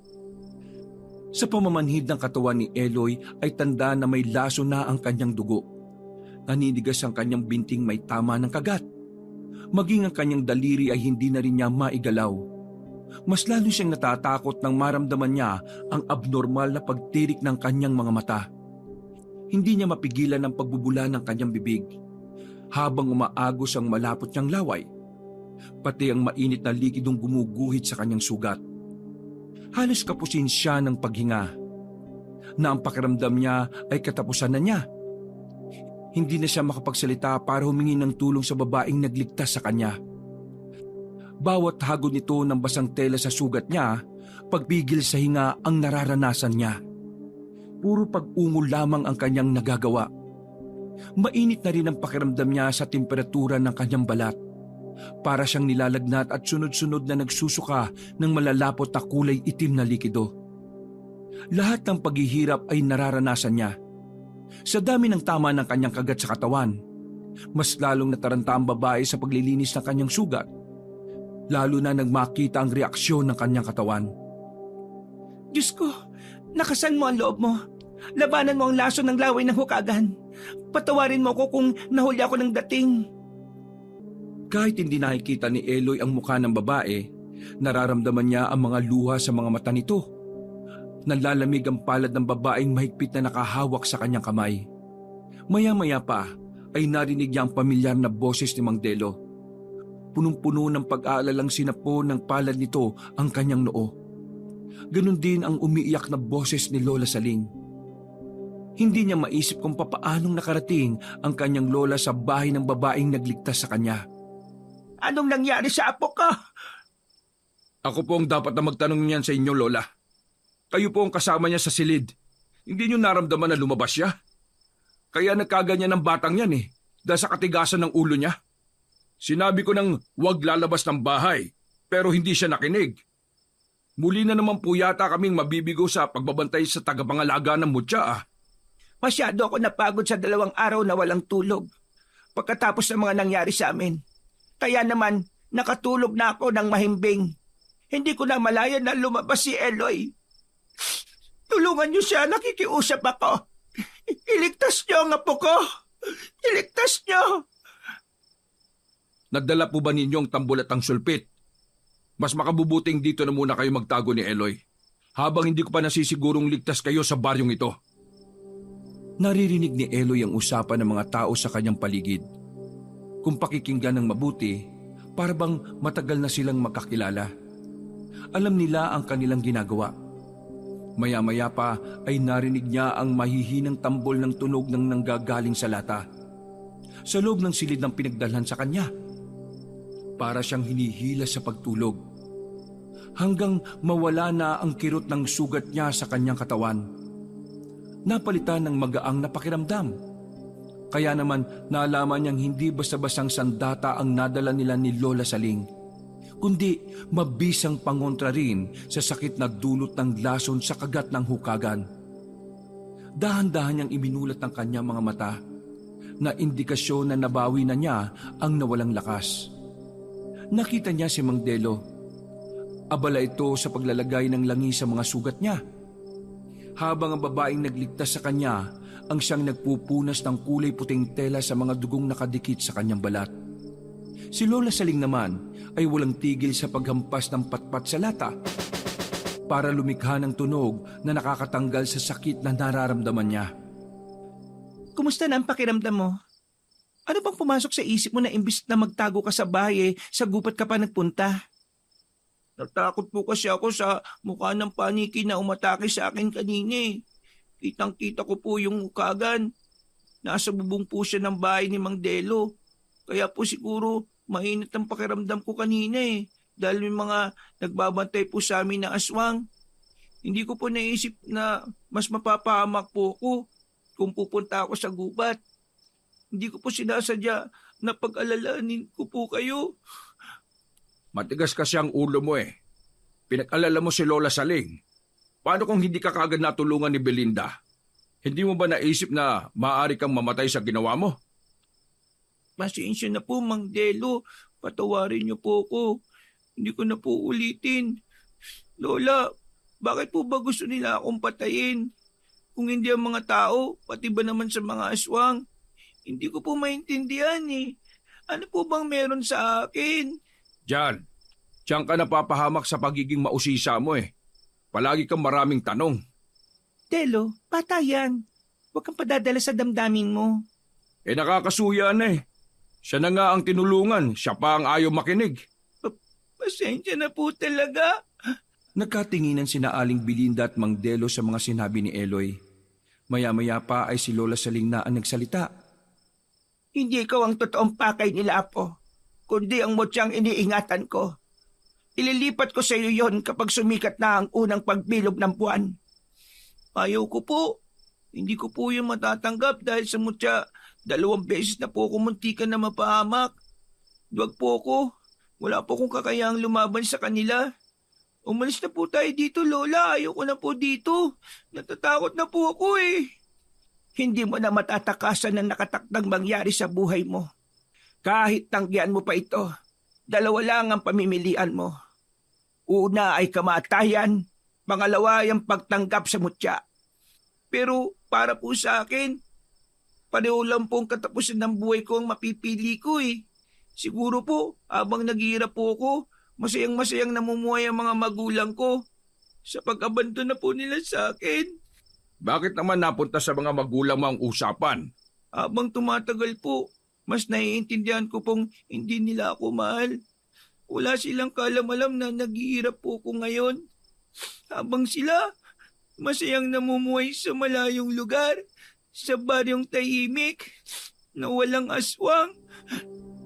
Bumagsak ang mga luha sa mga mata ni Eloy. Pumatak yun hanggang sa kanyang unan. Naramdaman niya ang awa sa haplos ng kamay ni Aling Belinda sa kanyang mainit na palad. Habang si Lola Saling ay tahimik lang na nagpapatunog ng mahinang tambol sa lata. Sa kabila ng pananahimik na matanda ay ang matinding pananakit naman ng tenga nito. Dahil sa tunog na naririnig mula sa tambol. Ito ang epekto sa matatandang may edad 70 taong gulang pataas. Kapalit ng ginhawa naman sa mga ugat ni Eloy. Napansin ni Eloy na dumudugo ang tenga ni Lola Saling. Hindi naman siya makabangon para tulungan ang matanda. Lola, ang tenga niyo po. Huwag mo kang alalahanin. Ang mahalaga, gumaling ka na. Makakatulong ang tambol sa pagkawala ng sakit ng mga sugat mo. Ang sulpit na kawayan ay nasa ulinan mo. Matuto kang lumaban sa mga halimaw na gumagambala sa iyo. Patunayan mong hindi ka natatakot sa kanila. Pati po ba ako, Lola Saling? Yan din ang ituturo sa bata. Ang dapat sa kanya ay tahimik na buhay. Hindi po ba kayo nag-aalalang baka mapahamak ulit si Eloy? Ayaw ko na, itigil na po natin ito. Sawang-sawa na rin ako sa laban ng walang katapusan. Alam ko ang ginagawa ko at kung ano ang mas makabubuti sa apo ko. Kailangan niya matutong lumaban para sa buhay niya. Matanda na ako. Paano pa siya mabubuhay kung hahayaan niya ang mga hukagan? Dahil kung magaling siyang makipaglaban sa mga aswang, ay hindi niya sasapitin ang dami ng tama ng kagat sa katawan niya. Kahit ano pa po ang sabihin niyo, Lola, masyado mapanganib sa kanya ang paggamit ng sandata laban sa mga aswang. Siguro naman may dahilan kung bakit siya iniwan ng kanyang mga magulang. Dahil para hangarin ang kaligtasan ng batang ito. Kaya nga po nandito kami ni Delo Nakahanda kami magbuwis ng buhay para sa kaligtasan niya. Hindi niyo ako mapipigilan. Ako ang tumayong magulang niya. Kaya alam ko kung ano ang dapat niyang gawin. Ang mutyang hawak ko ay hindi talaga sa akin, kundi nakalaan kay Eloy. Hindi ako pwede habang buhay na itago ito. Dahil kapag hindi ito napunta kay Eloy, magkakaroon siya ng malubhang sakit. Malaki ang responsibilidad na nakaatang sa balikat niya. Kaya tama lang na matuto siyang lumaban. Ano pong totoong kakayahan ng mga ukagan para pagandaan silang mabuti? Nakita ko po kasing may kakayahan ng aswang na mag-anyong paniki, daga, at kung ano pang naisin nilang gayain. Hindi ko lang po maintindihan, bakit po ako? Wala naman po akong dugong mandirigma para magmay-ari ng mutya. Hindi sila nanggagaya. Yun ang tunay nilang itsura. Ang tambol na pinatutunog ni Lola Seling ay ang bagay na kayang magpatigil sa galaw ng mga aswang. Sa ganoong paraan, madali mong maatake mga kalaban gamit naman ang iyong sulpit. Yun ang totoong dahilan kung bakit gusto kanilang patayin. Dahil para sa kanila, ang batang may edad 8 ang may kakayahang pagpasahan ng mutyang buhay laban sa kanilang lahat. Dahil ikaw ang bunga ng pagmamahalan ng dalawang lahi, isang normal na tao at isang hukagan. Po, mabuting aswang ang ama mo, at kapag napunta sa iyo ang mutya, hindi ka matutulad sa tatay mo. Oo, apo, may dugo kang aswang kaya kung mapapansin mo, binibigyan kita ng mga pagkain walang sangkap na asin o bawang. Totoo po ba yan, Lola? Oo, apo. Kaya sana sikapin mong maging mabuting tao. Kaya po ba nila tayo pinalalayas dahil alam nila? Wala silang alam sa totoong pagkatao mo. Ang alam nila ay hawak mo ang mutya. Para kang banta sa kanila. Malalaman mo kung bakit kanila gustong patayin sa sandaling matutunan mo ang mga orasyong magbibigay ng bisa sa mga sandatang yan. Tandaan mo na kapag nasa iyo na ang mutya, ay hindi ka na dapat titikim ng may asin. Dahil kapag nangyari yon, magiging isa kang halimaw na hindi maaalala ang taong nagpalaki sa iyo. Walang makakapigil sa pagiging aswang mo, kundi ang kamatayan lang. Bakit po alam niyong tungkol sa bagay na yan? Samantalang ako po, walang kaalam-alam sa mutya. Sino po ba kayo? Mag-asawa kami ni Aling Belinda mo. Bago kami magsama ay may mga tungkulin na nakaatang sa aming balikat. Yon ay ang protektahan ng may hawak ng mutya ng buhay, laban sa pinuno ng hukagan. Ako ang albularyo at si Belinda ang manunugis ng aswang, samantalang si Lola Seling ang nakatakdang mag-alaga ng mutya, habang hindi pa panahon para isalin sa iyo. Pero hanggang ngayon, ayaw naming mapunta sa iyo ang mutya ng buhay, dahil hindi na namin gugustuhin mangyari ang mga nangyari noon. Nabigo kami sa unang batang minsan na naming binantayan. Namatay siya sa kamay ng halimaw. Kung ganun po, talagang kayo po ang ipinunta namin ni Lola sa baryong ito dahil balak na po niyang humingi ng tulong sa inyo? Oo. Kasama si Belinda sa pagtupad ng tungkulin para protektahan ka. Kaya lang sa tingin ko hindi ka pa handa. Siguro mas kailangan mo nang malaman ang buong katotohanan tungkol sa mga magulang mo. Huwag niyo akong pangunahan sa mga sasabihin ko sa apo ko. Sapat nang malaman niya ang tungkol sa pagiging dugong hukagan niya. Baka hindi niya kayanin ang matutuklasan niya. Napag-usapan na natin ito, hindi ba? Tutol naman ako sa pagbibigay ng mutya sa bata, pero higit niyan dapat na malaman kung ano bang ipinaglalaban niya. Paano siya haharap sa mga aswang kung hindi naman niya alam kung ano ang dahilan kung bakit kailangan niyang patayin ng hukagan. Ipakita niyo sa kanya ang mutya. Karapatan na niyang tanggapin ang kapalaran niya. Ano pong kapalaran? Ano pong tungkol sa mga magulang ko? Hindi na nagawa ni Eloy na magtanong. Nang biglang may kumalsko sa dingding ng bahay ni Aling Belinda, saglit na natigilan sila sa pag-uusap. Tahimik nilang pinakinggan ang ingay sa labas. Inihanda ni Aling Belinda ang pana, habang magaan ang paa na maingat na humakbang papalapit sa pinto. Sumilip ito sa siwang ng dingding. Maya-maya pa ay nag-aalala itong napatingin sa kanila. Elo, ibangon mo si Eloy. Kailangan natin makalis sa bahay na ito. Sa silid sa ilalim ng lupa, doon tayo dadaan. Nasundan nila tayo. Matalas talaga ang pang-amoy ng mga halimaw na yan. Lola, dali niyo mga kakailanganin natin sa pagtakas. Halika Eloy, sumampa ka sa likod ko. Napapalibutan na tayo ng mga aswang. Pati ng mga alagad nilang asong ligaw. Natalian ko na ng tela ang sugat mo, kaya hindi mo masyadong mararamdaman ng sakit. Pagkasabi ni Mang Delo ng asong ligaw, ay may umalulong na mga aso sa labas. Kasunod ang pag-alingaw-ngaw ng sigaw ng pinuno ng mga aswang. Uminit ang pakiramdam ni Eloy. Mataas pa rin ang kanyang lagnat. Masasakit ang mga sugat na pinilit niyang sumampa sa likod ni Mang Delo. Naunang bumaba sa silid si Lola Saling, habang dala ang bag na may lamang sandata. Kasunod si Aling Belinda na halata ang matinding pag-aalala sa muka. Mabilis silang tumakbo sa ilalim ng silid para baybayin ang makipot na daan patungo sa lagusan sa dulo ng pintong kanilang lulusutan. Pero hindi pa man sila nakakalabas ng pinto ay tumilapon na si Eloy kasama si Mang Delo na bumagsak sa lupa. Nakaabang sa kanila ang mga taong paniki. Mabilis silang inatake ng mga aswang. Pati ang mga asong ligaw kikipag-agawan na rin pasugod sa kanila ni Mang Delo. Maging si Aling Belinda ay hindi na rin nakaporma ng atake nito ng hukagan. Nagulat sila sa bilis ng pangyayari at hindi nila ito napagandaan. Itinuloy ni Lola Saling ang pagtugtog sa lata gamit ang dalawang patpat. Gumapang si Eloy papalapit sa matanda. Kinuha niya ang sulpit pati na ang bala na gawa sa tinik ng lukban. Lumiwanag ang kanyang kamay nang mahawakan ng sandata. Nabanggit na yon dati pa ni Lola Saling, na siya lang ang may kakayahang makakita sa liwanag ng sandata para sa kanya. Magsisisihan niyong bumalik pa kayo sa barangay na to.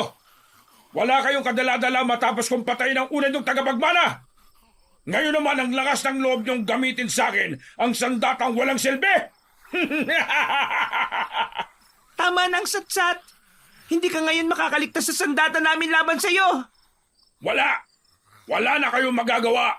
Kung dati ay nakaligtas kayo sa akin, ngayon ay sisiguraduhin kong mamamatay na kayo sa mga kamay ko.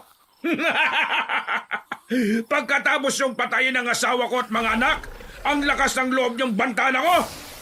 Sige mga kasama, patayin silang lahat. Huwag kayong magtitira. Pasugod itong tumakbo sa gawin ni Mang Delo.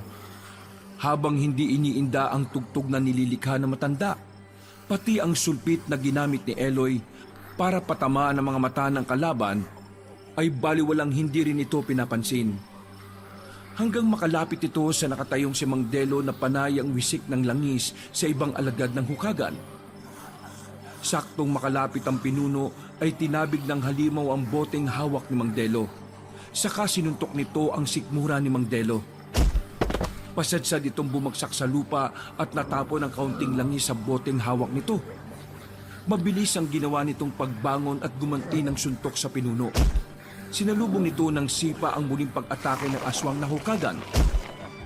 Maging si Aling Belinda ay walang tigil sa pagpapalipad ng palaso sa ere. Isa-isang bumagsak sa lupa ang mga asong gubat na tinamaan ng pana sa pagitan ng mga mata.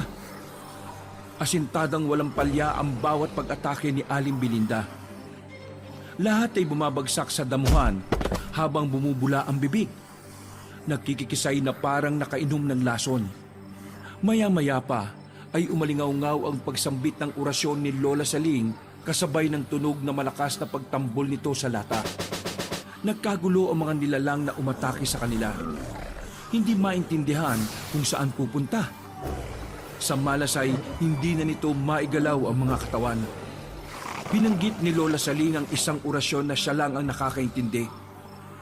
Parang musikang sumasabay sa hangin ng tunog ng orasyong nakapagpatigil sa paggalaw ng mga hukagan. Bumulwak ang dugo sa tenga, ilong at bibig na parang nasasaktan sa tunog ng kanilang naririnig.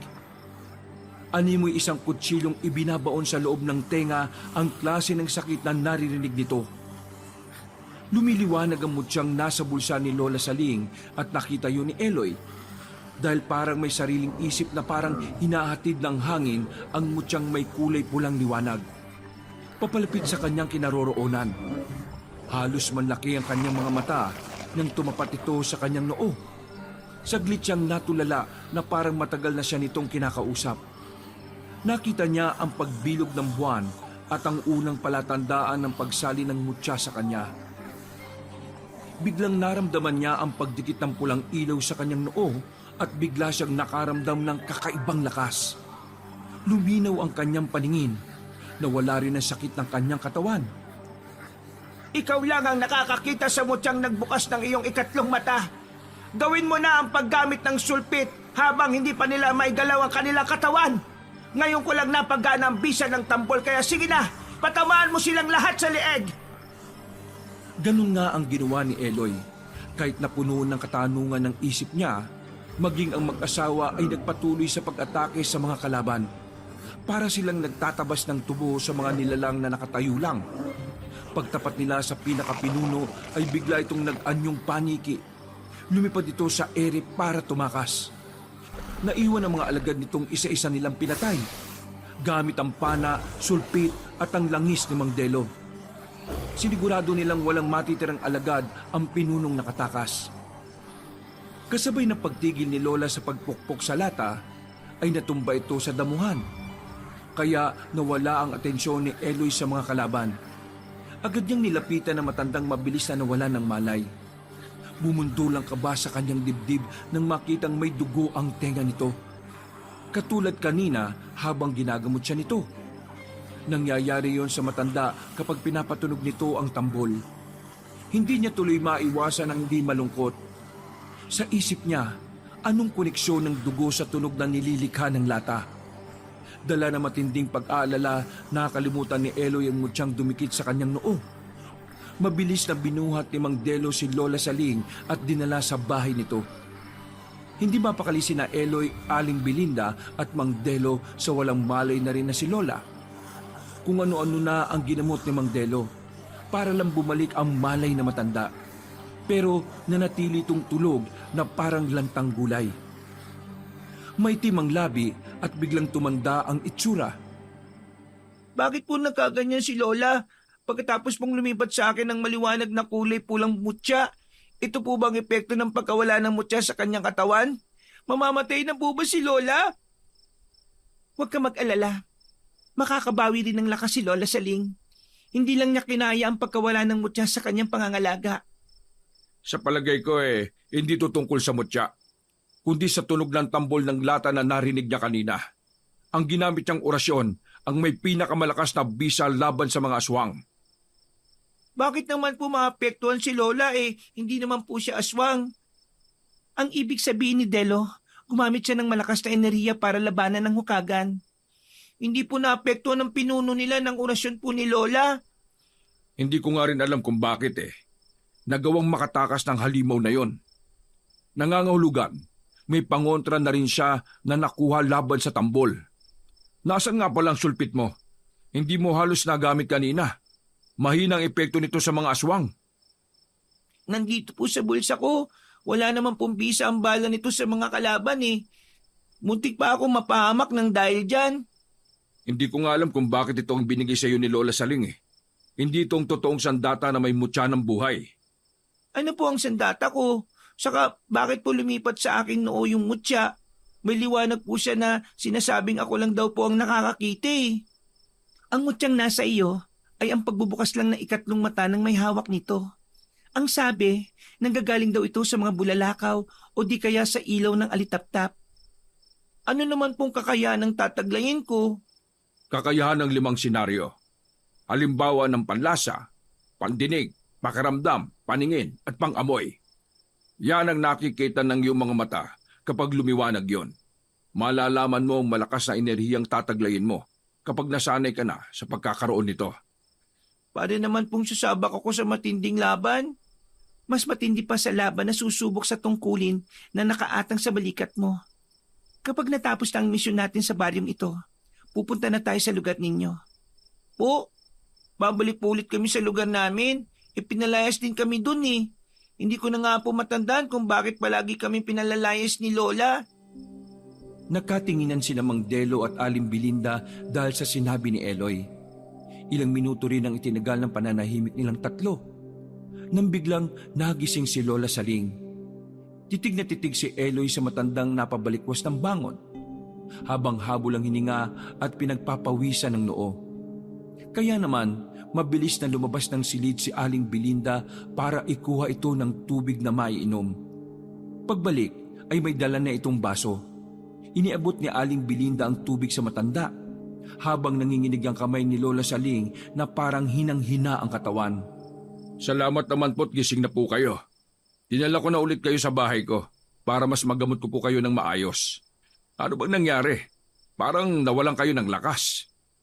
Gumamit ako ng malakas na orasyon laban sa pinuno ng hukagan. Pero hindi siya tinablan. Paano kaya nila nalaman ang tungkol sa lagusan ng bahay mo, Belinda? Baka po katulad natin ay palim na rin tayong minamatsyagan ng mga aswang. Kailangan na po natin magdoble ingat. Sa susunod po, Lola, huwag na po kayong gagamit ng tambol kung mapapahamak lamang po kayo, ha? Pero yun lang ang pangontra laban sa kanila eh. Tama si Delo, Apo. Saka malaki ang may tutulong ng tambol na lata sa atin laban sa mga aswang. Paniguradong mas lalong mag-iingat ang pinuno nila dahil alam na niyang kumpleto na tayo. Lola, yung tungkol po sa naputol na pag-uusap natin kagabi, nasan po ang mga magulang ko? Ha? Hindi ba na dapat inaalaman tungkol sa mga magulang mong umabando na sa'yo? Tama po ba ako, Lola Saling? Ha? Oo. Huwag na nating hanapin ang mga magulang mo. Sige na, ihanda mo na lang ang mga gamit mo at aalis na tayo bukas. Pero hindi pa raw po tapos ang misyon natin sa baryong ito eh. Huwag mo munang isipin yan. Ang mahalaga, makaalis na tayo dito. Maglalakad lang tayo papunta sa Santa Milagrosa. Wala na tayong pera. Naubos na sa paunti-unti nating panggastos pagkatapos ng nangyari sa atin. Kumusta na nga pala ang mga sugat mo? Bakit ba nagpunta ka ng gubat ng mag-isa? Medyo masakit pa po ng kaunti ang sugat ko sa hita. Napatay na po ni Aling Belinda ang mga lagad ng pinuno ng hukagan. Hindi na po ko aalis sa tabi niyo, Lola. Pasensya na po. Kaya sa susunod makikinig ka sa mga sinasabi namin, Eloy. Opo, pasensya na po talaga. Dahil po sa akin, napahamak po si Lola. Umalis saglit si Mang Delo. Pumasok ito sa silid nito. Pagbalik ay may dala na itong mahabang tungkod na gawa sa uway. Kasing tigas siya ng kahoy. Sa dulo ay may kulay pulang tali ang patalim. Isang uri ng sibat na tungkod. Panahon na para ibigay ito sa iyo. Ingatan mo, isa itong sandatang may koneksyon sa mutyang nasa iyo. Malalaman mo na kung sino ang halimaw na umatake sa atin kagabi kapag nakita mo na ang hindi namin nakikitang mga ordinaryong tao. Pero sa umaga, kapag may araw, walang bisa ang mutya. Kaya kailangan mo pa rin maghintay sa pagdilim. Malalaman pa rin natin na siya ang halimaw dahil sa mapupulang marka na may iwan sa kanyang balat. Dahil sa tambol na lata. Kung minsan, ang kapangyarihan ng mutya ay gumagana kahit sa araw, depende sa paggamit nito. Ano pong ibig niyong sabihin?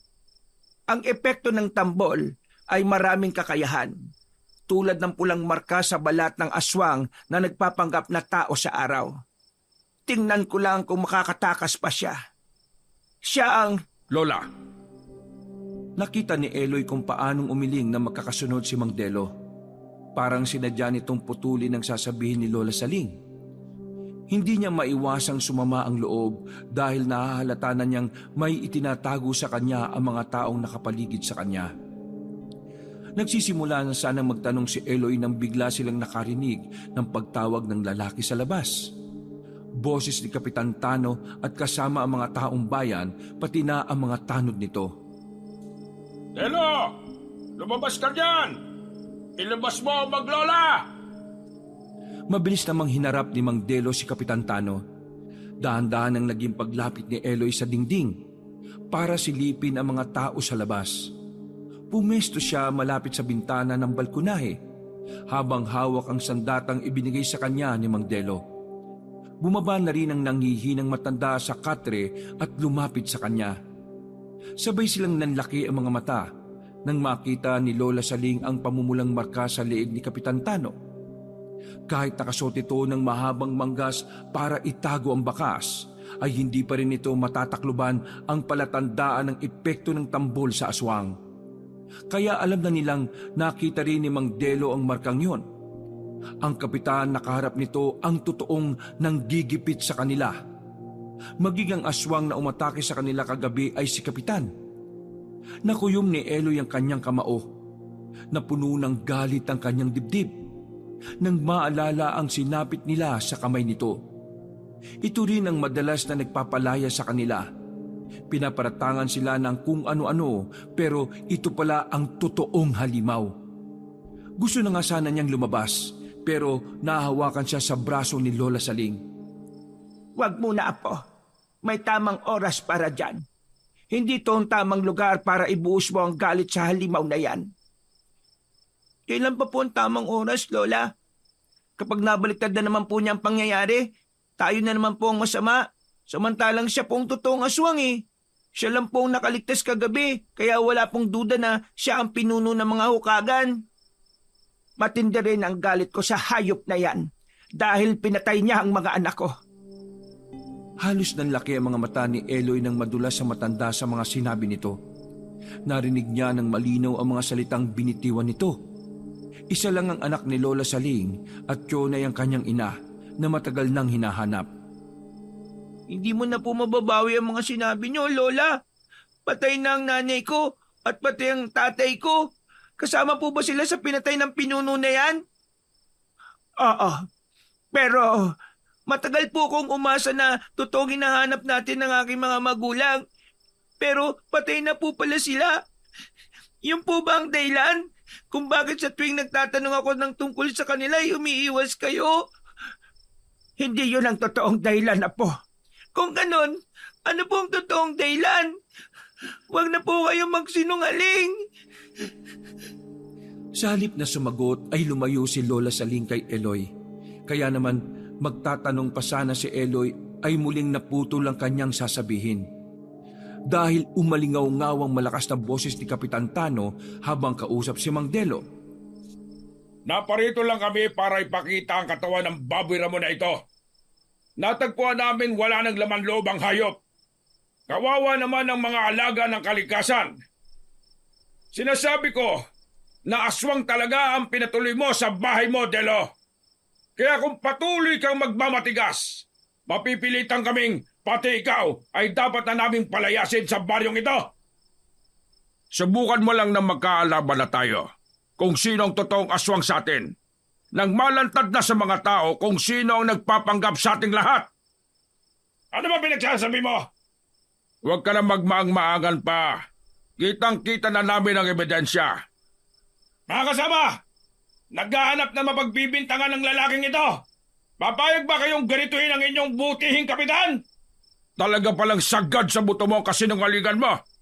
Isa kang kampo ng kadiliman. Kasabay ng sigawan ng mga tao na palayasin sina Lola Saling at Eloy, ay pinaulanan nito ng bato ang bahay ni Mang Delo. Sa galit ni Eloy, dinampot niya ang tambol at pinatunog yon sa loob ng bahay. Sakalang tumigil ang mga tao sa pagwawala. Kusang lumabas si Eloy para harapin ang taong bayan. Naggalit na galit sa kanila kahit wala naman silang ginagawang kasalanan. Ilalantad ko na po ang pagkatao ng iniidolo niyong kapitan. Siya ang totoong aswang. Mabilis niyang pinukpok ang tambol na lata gamit ang dalawang patpat. Umalingaw-ngaw ang tunog nito na nagpatahimik sa mga tao. Habang ang mga kamay ay may mga tangan pa rin na bato. Wag mong gawin yan! Hindi na po ako makakapagpigil sa ginawa mong ito sa amin. Ikaw ang totoong aswang. Walang epekto sa kanyang tambol, Eloy. Huwag mong gawin yan. Baka mapahiyakat mas lalo silang maghinalang totoo mga paratang sa inyo. Kailangan ko pong sumugal, Mang Delo. Walang ibang maasahan, kundi kami lang po ni Lola. Natandaan ni Eloy ang malakas na pagsambit ni Lola Saling ng orasyon.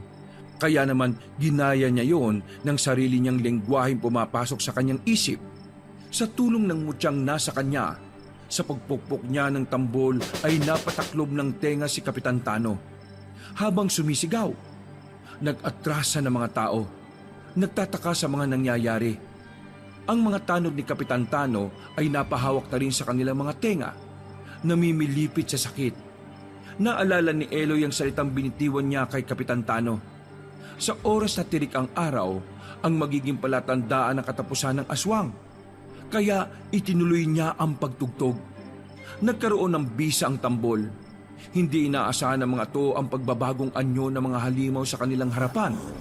Walang gustong magsalita na ang tanging maririnig lamang ay ang malalakas na alulong ng mga aswang. Nagsaan yung taong daga ang mga ito. Habang ang iba naman ay taong paniki. Mga grupo ng hukagan na siyang totoong nambibiktima sa mga tao. Pati na sa mga alagang hayop ng taong bayan. Sinugod ni Kapitan Tano si Eloy na patuloy na nagpapatugtog ng tambol. Hindi niya nailaga ng unang pag-atake nito at tumilapon siya sa harapan ng bahay kasama ang kanyang tambol. Nabitiwan niya rin ang hawak niyang tungkod. Eloy! Tumayo ka, Eloy! Kanya-kanyang sigawan ng mga ito dahil sa takot. Ang ibang may matatapang na loob ay lumaban na rin sa mga aswang na patuloy na nagwawala. Nahablot ng isang hukagan ang babaeng nang buhos sa kanila ng tubig. Wala nitong awang winakwak ang tiyan habang hinuhugot ang mga laman loob.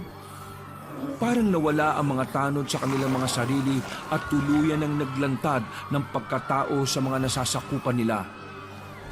Habang si Kapitan Tano sa itsura nitong taong paniki ay umalngaw-ngaw ang matinding amoy ng nabubulok na laman ng tao, halata sa nila lang ang pagkapaso sa init ng araw.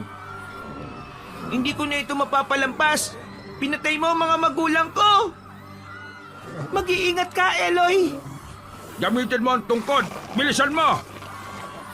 Habang abala ang mga tao sa pakikipaglaban sa natitirang hukagan, maging sina Mang Delo at Aling Belinda ay abala rin sa pag-asinta ng pana sa mga katawan ng aswang.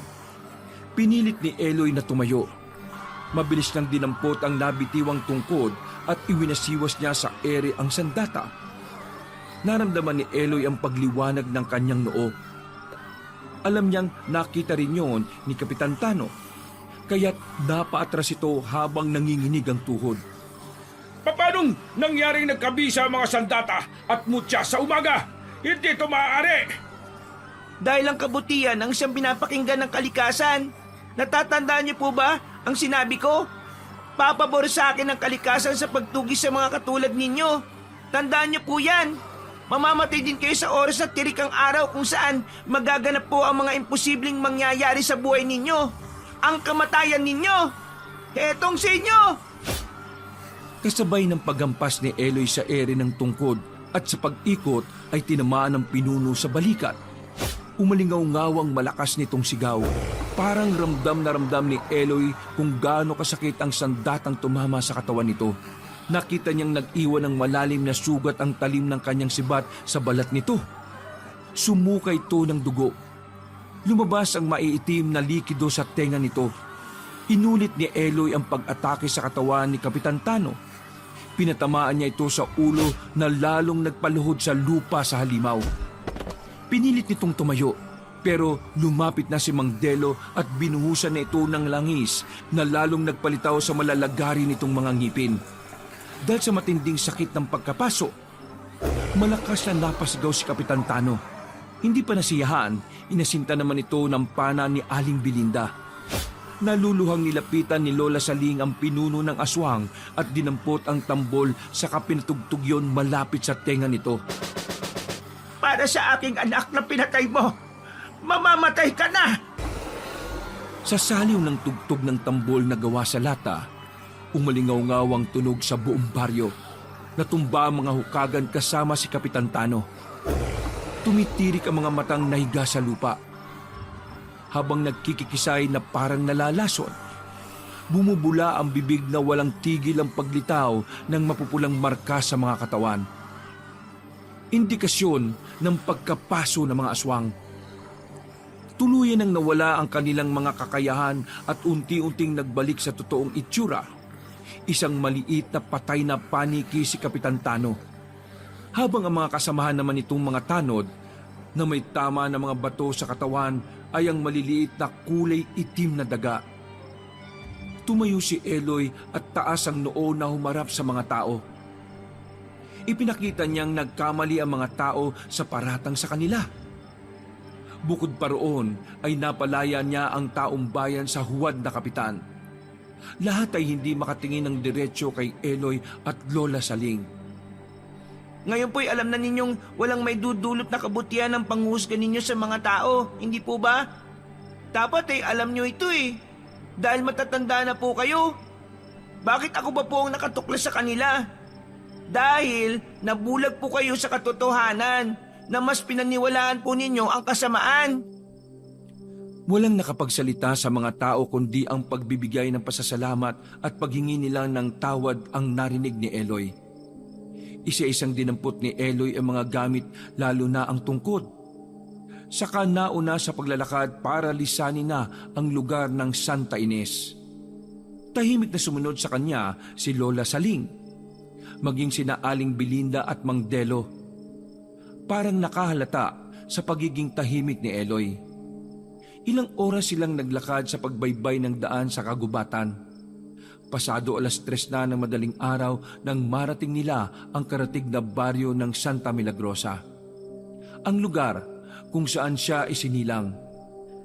Pagdating nila sa maliit na daan kung saan kaliwat kanan ang mga nakatayong bahay na gawa sa dahon ng anahaw at kawayan, tahimik dahil tulog na ang mga tao. Tanging ang pagtahulang ng mga asong nakatali ang maririnig dahil sa presensya nila. Naramdaman ni Eloy ang pagod, pati ang pananakit ng kanyang dating mga sugat. Pero pinilit niyang maglakad. Walang gustong unang magsalita. Nakikiramdam sila at hinihintay kung saan sila titigil sa paglalakad. Hindi pa siya handang makipag-usap sa matanda. Alam niyang ang bahay nila ay nasa gitna ng bukid. Napataniman ng mga gulayin. Pagdating nila doon, ay marami nang namatay sa kanilang mga tanim, na malungkot din ang itsura ng bahay na nawala ng taong nakatira. Parang walang buhay. Diretso siyang pumasok sa dati niyang silid. Pagod ang katawang humiga sa lumang katre. Narinig niya ang pag-uusap ng 3 sa sala. Hayaan na muna natin makapagpahinga. Hindi madali sa kanya ang tanggapin ng mga nangyari. Sa edad niyang yan nakaranas na siya ng kalupitan ng mga tao. Karahasan sa kamay ng mga aswang. Magpahinga na rin po kayo, Lola Saling. Mas kailangan ninyong maging matatag. Alalahanin po ninyong mahina na kayo dahil wala na sa inyong mutya. Meron pa tayong mas kailangang paghandaan. Kailangan nating maihanda si Eloy sa pagdating ng panibagong pagsubok sa kanyang buhay. Dala na matinding pagod ni Eloy sa paglalakad, agad siyang nakatulog ng mahimbing. Panatag ang loob na wala ng mga taong magpapalaya sa kanila dahil lalaban na siya. Kinabukasan, may hinang yugyug sa balikat ang tuluyang nagpagising kay Eloy. Pagmulat niya ng mga mata, ay si Lola Saling ang nakita niyang nakatunghay sa kanyang mukha. Napansin niyang tumanda na ang itsura nito. Parang nawala ang tampon niya sa matanda at nayakap niya ito ng maigpit dahil sa awa na labis namang ipinagtaka ng matanda. Bakit apo? Nananaginip ka ba? Humihingi lang po ako ng pasensya dahil sa naging reaksyon ko po kahapon. Nabigla po ako at sumama ang loob ko. Huwag kang humingi sa akin ng tawad, apo. Marami ka pang hindi nalalaman sa totoong mga nangyayari sa paligid mo. Ngayon pa lang ay humihingi na ako sa iyo ng tawad. Tandaan mong mahal na mahal kita, apo. Wala kong ibang hinangad kundi ang mapangalagaan ka. Tandaan mong mahal na mahal ka rin ng mga magulang mo. Kung sakaling dumating na ang oras na kailangan mo na silang harapin, lagi mo silang iisipin na naging mabuti silang tao bago sila nagkaganon. Napatanggal sa pagkakayakap si Eloy at seryosong napatingin sa mukha ng matanda. Ang mga nabibiktima ng kagat ng hukagan ay nabubuhay sa pagkakataong isa na silang halimaw. Walang nakikilala, walang kakayahang magpalit ng anyo bilang isang tao. Nagtatago sa kabundukan para mambiktima at sila ang pinakahuli mong misyon, Apo. Misyon? Ano pong misyon? Tungkuling pigilan ang mga magulang mong matapos mamatay ay naging aswang. Lola, ang patay ng sarili kong mga magulang? Ang masakit na katotohanan, na po. Sa parte ng pagiging antingerong mga ngalaga sa mutya. Lola, bakit po ako? Bakit ang katulad kong bata ang kailangan gumawa nito? Hindi ko po kaya, Lola. Alam niyo kung gaano ko nasabik na mahanap sila. Tapos, ito pa po ang paraan ng pagkikita namin. Hindi, Lola. Ayaw ko na po sa mutya. Bawiin niyo na po ang mutya. Sige na po, Lola. Nagwala si Eloy dahil hindi niya matanggap ang mga natuklasan. Kaya naman nakakuha yon sa atensyon ni na Aling Belinda at Mang Delo na nag-uusap din sa labas. Napalapit sila sa kwarto ni Eloy kaya alam na nilang batid na ni Eloy ang tungkol sa huling misyong gagampanan. Kahit ayaw mo, kusa ka nilang hahanapin. Maamoy nila ang mutyang nasa iyo. Papatayin ka nila, Eloy, para makuha ang mutya ng buhay na magbibigay sa kanila ng mahabang buhay. Hindi po totoo ang mga sinasabi ninyo. Baka sa mga mukha ni na Aling Belinda at Mang Delo ang awa para sa kanya. Bago napunta sa iyo ang mutya, napunta muna sa akin ang mutya. Katulad mo, pinatay rin ang mga aswang ang mga magulang ko. Sadya silang nabubuhay para bawiin ang mutya na naging dahilan ng maaga nilang kamatayan. Para silang mga amalanhig. Ang pagkakaiba nga lang nabibilang sila sa pangalawang sali ng aswang na hukagan. Kaya alam ko kung gaano kasakit. Kaya tatagan mo ang sarili mo. Yan ang nakatakda sa batang tagapangalaga ng mutya. Iniiyakan na lang ni Eloy ang mga natuklasan. Hanggang pagsapit ng gabi, mabilis ang pagbundol ng kaba sa kanyang dibdib. Dahil anumang sandali ay makakaharap na niya ang mga magulang.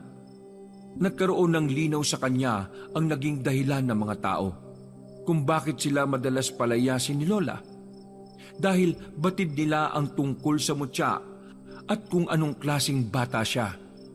Ang pagkamatay ng mga alagang hayop sa paligid ay kagagawa ng mga magulang niyang nakasunod sa kanya. Nakuyom niya ang palad habang lumuluhang nakaupo sa unahang baitang ng hagdan. Hindi niya alam kung paano niyang malalampasan ang malupit na pagsubok. Nagdala si Mang Delo ng pain na buhay na baboy ramo sa labas ng bakuran.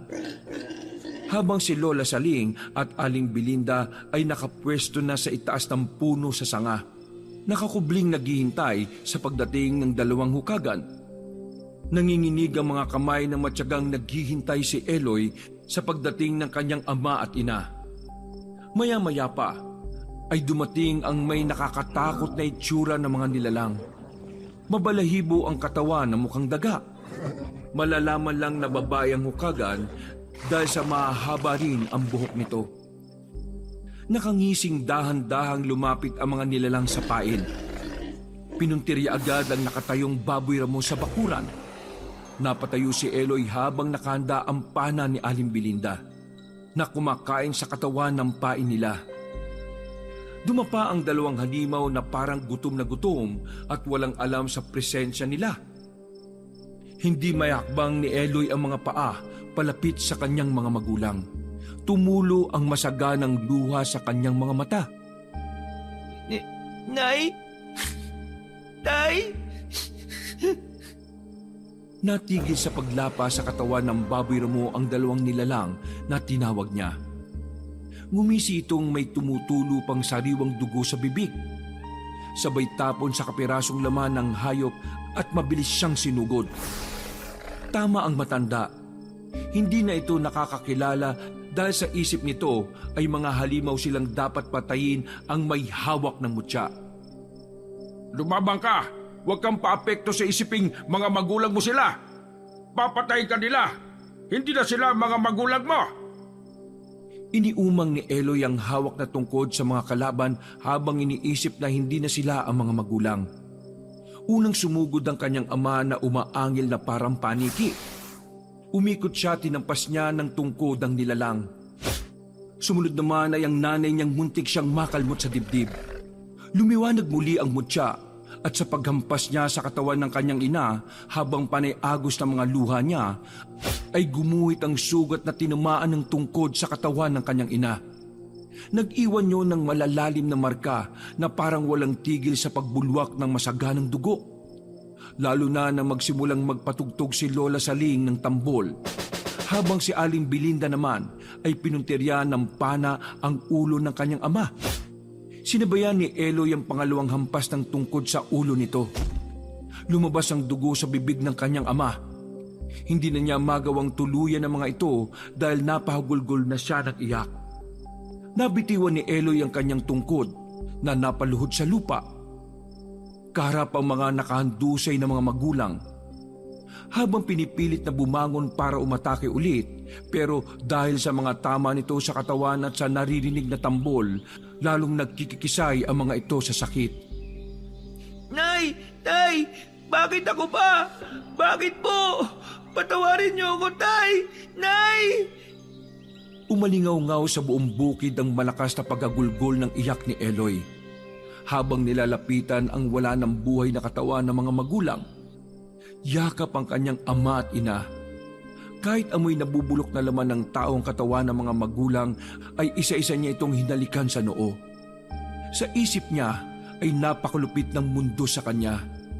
Pero nang maalala niyang kasama yon sa kanyang tungkulin bilang isang batang tagapangalaga ng mutya ng buhay, ay tinanggap niya ang malaking kasawian sa magulang. Lumapit sa kanyang kinaroroonan sina Aling Belinda at Mang Delo.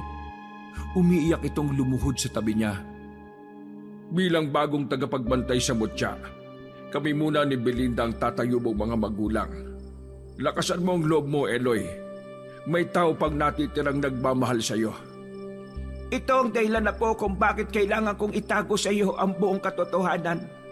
Kung bakit kailangan nating magpakalayo-layo para hindi dumating ang oras na kailangan mo nang harapin ang totoo mong mga magulang. Kaya sila namatay dahil sa pagprotekta nila sa iyo. Hiniling nilang gamitin mo sa kabutihan ng mutya. Tanggapin mo ng maluwag ang mutya sa iyong katawan. Pinagmamalaki kita, apo ko. Pinagmamalaki kita. Lola? Muling napahagulgol ng iyak si Eloy. Bigla rin ang paglaho ng liwanag sa kanyang tungkod at noo. Tumayo siya at pinagmasdan ang nakahandusay ng mga magulang. Binigyan nila ng maayos na libing ang mga ito, kasamang tambol sa ibabaw ng puntod. Nagtanim din sila ng mga namumulaklak na halaman sa gilid ng pinaglibingan bilang tanda ng maayos nilang pamamaalam dito. Hindi na umalis sina Eloy at Lola Saling sa bukid. Ipinagpatuloy nila ang pagtitinda ng mga gasera bilang tanda ng pagbibigay liwanag sa madilim na bahagi ng kanilang buhay. Nakilala si Eloy bilang isang mahusay na antingerong tagatugis sa mga aswang, kaya bumalik sa dating katahimikan ng baryo. Si Eloy din ang binansagang kauna-unahang batang tagapangalaga ng makapangyarihang mutya. Hindi na sila ang maglolang pinalalayas sa mga baryo. Wakas.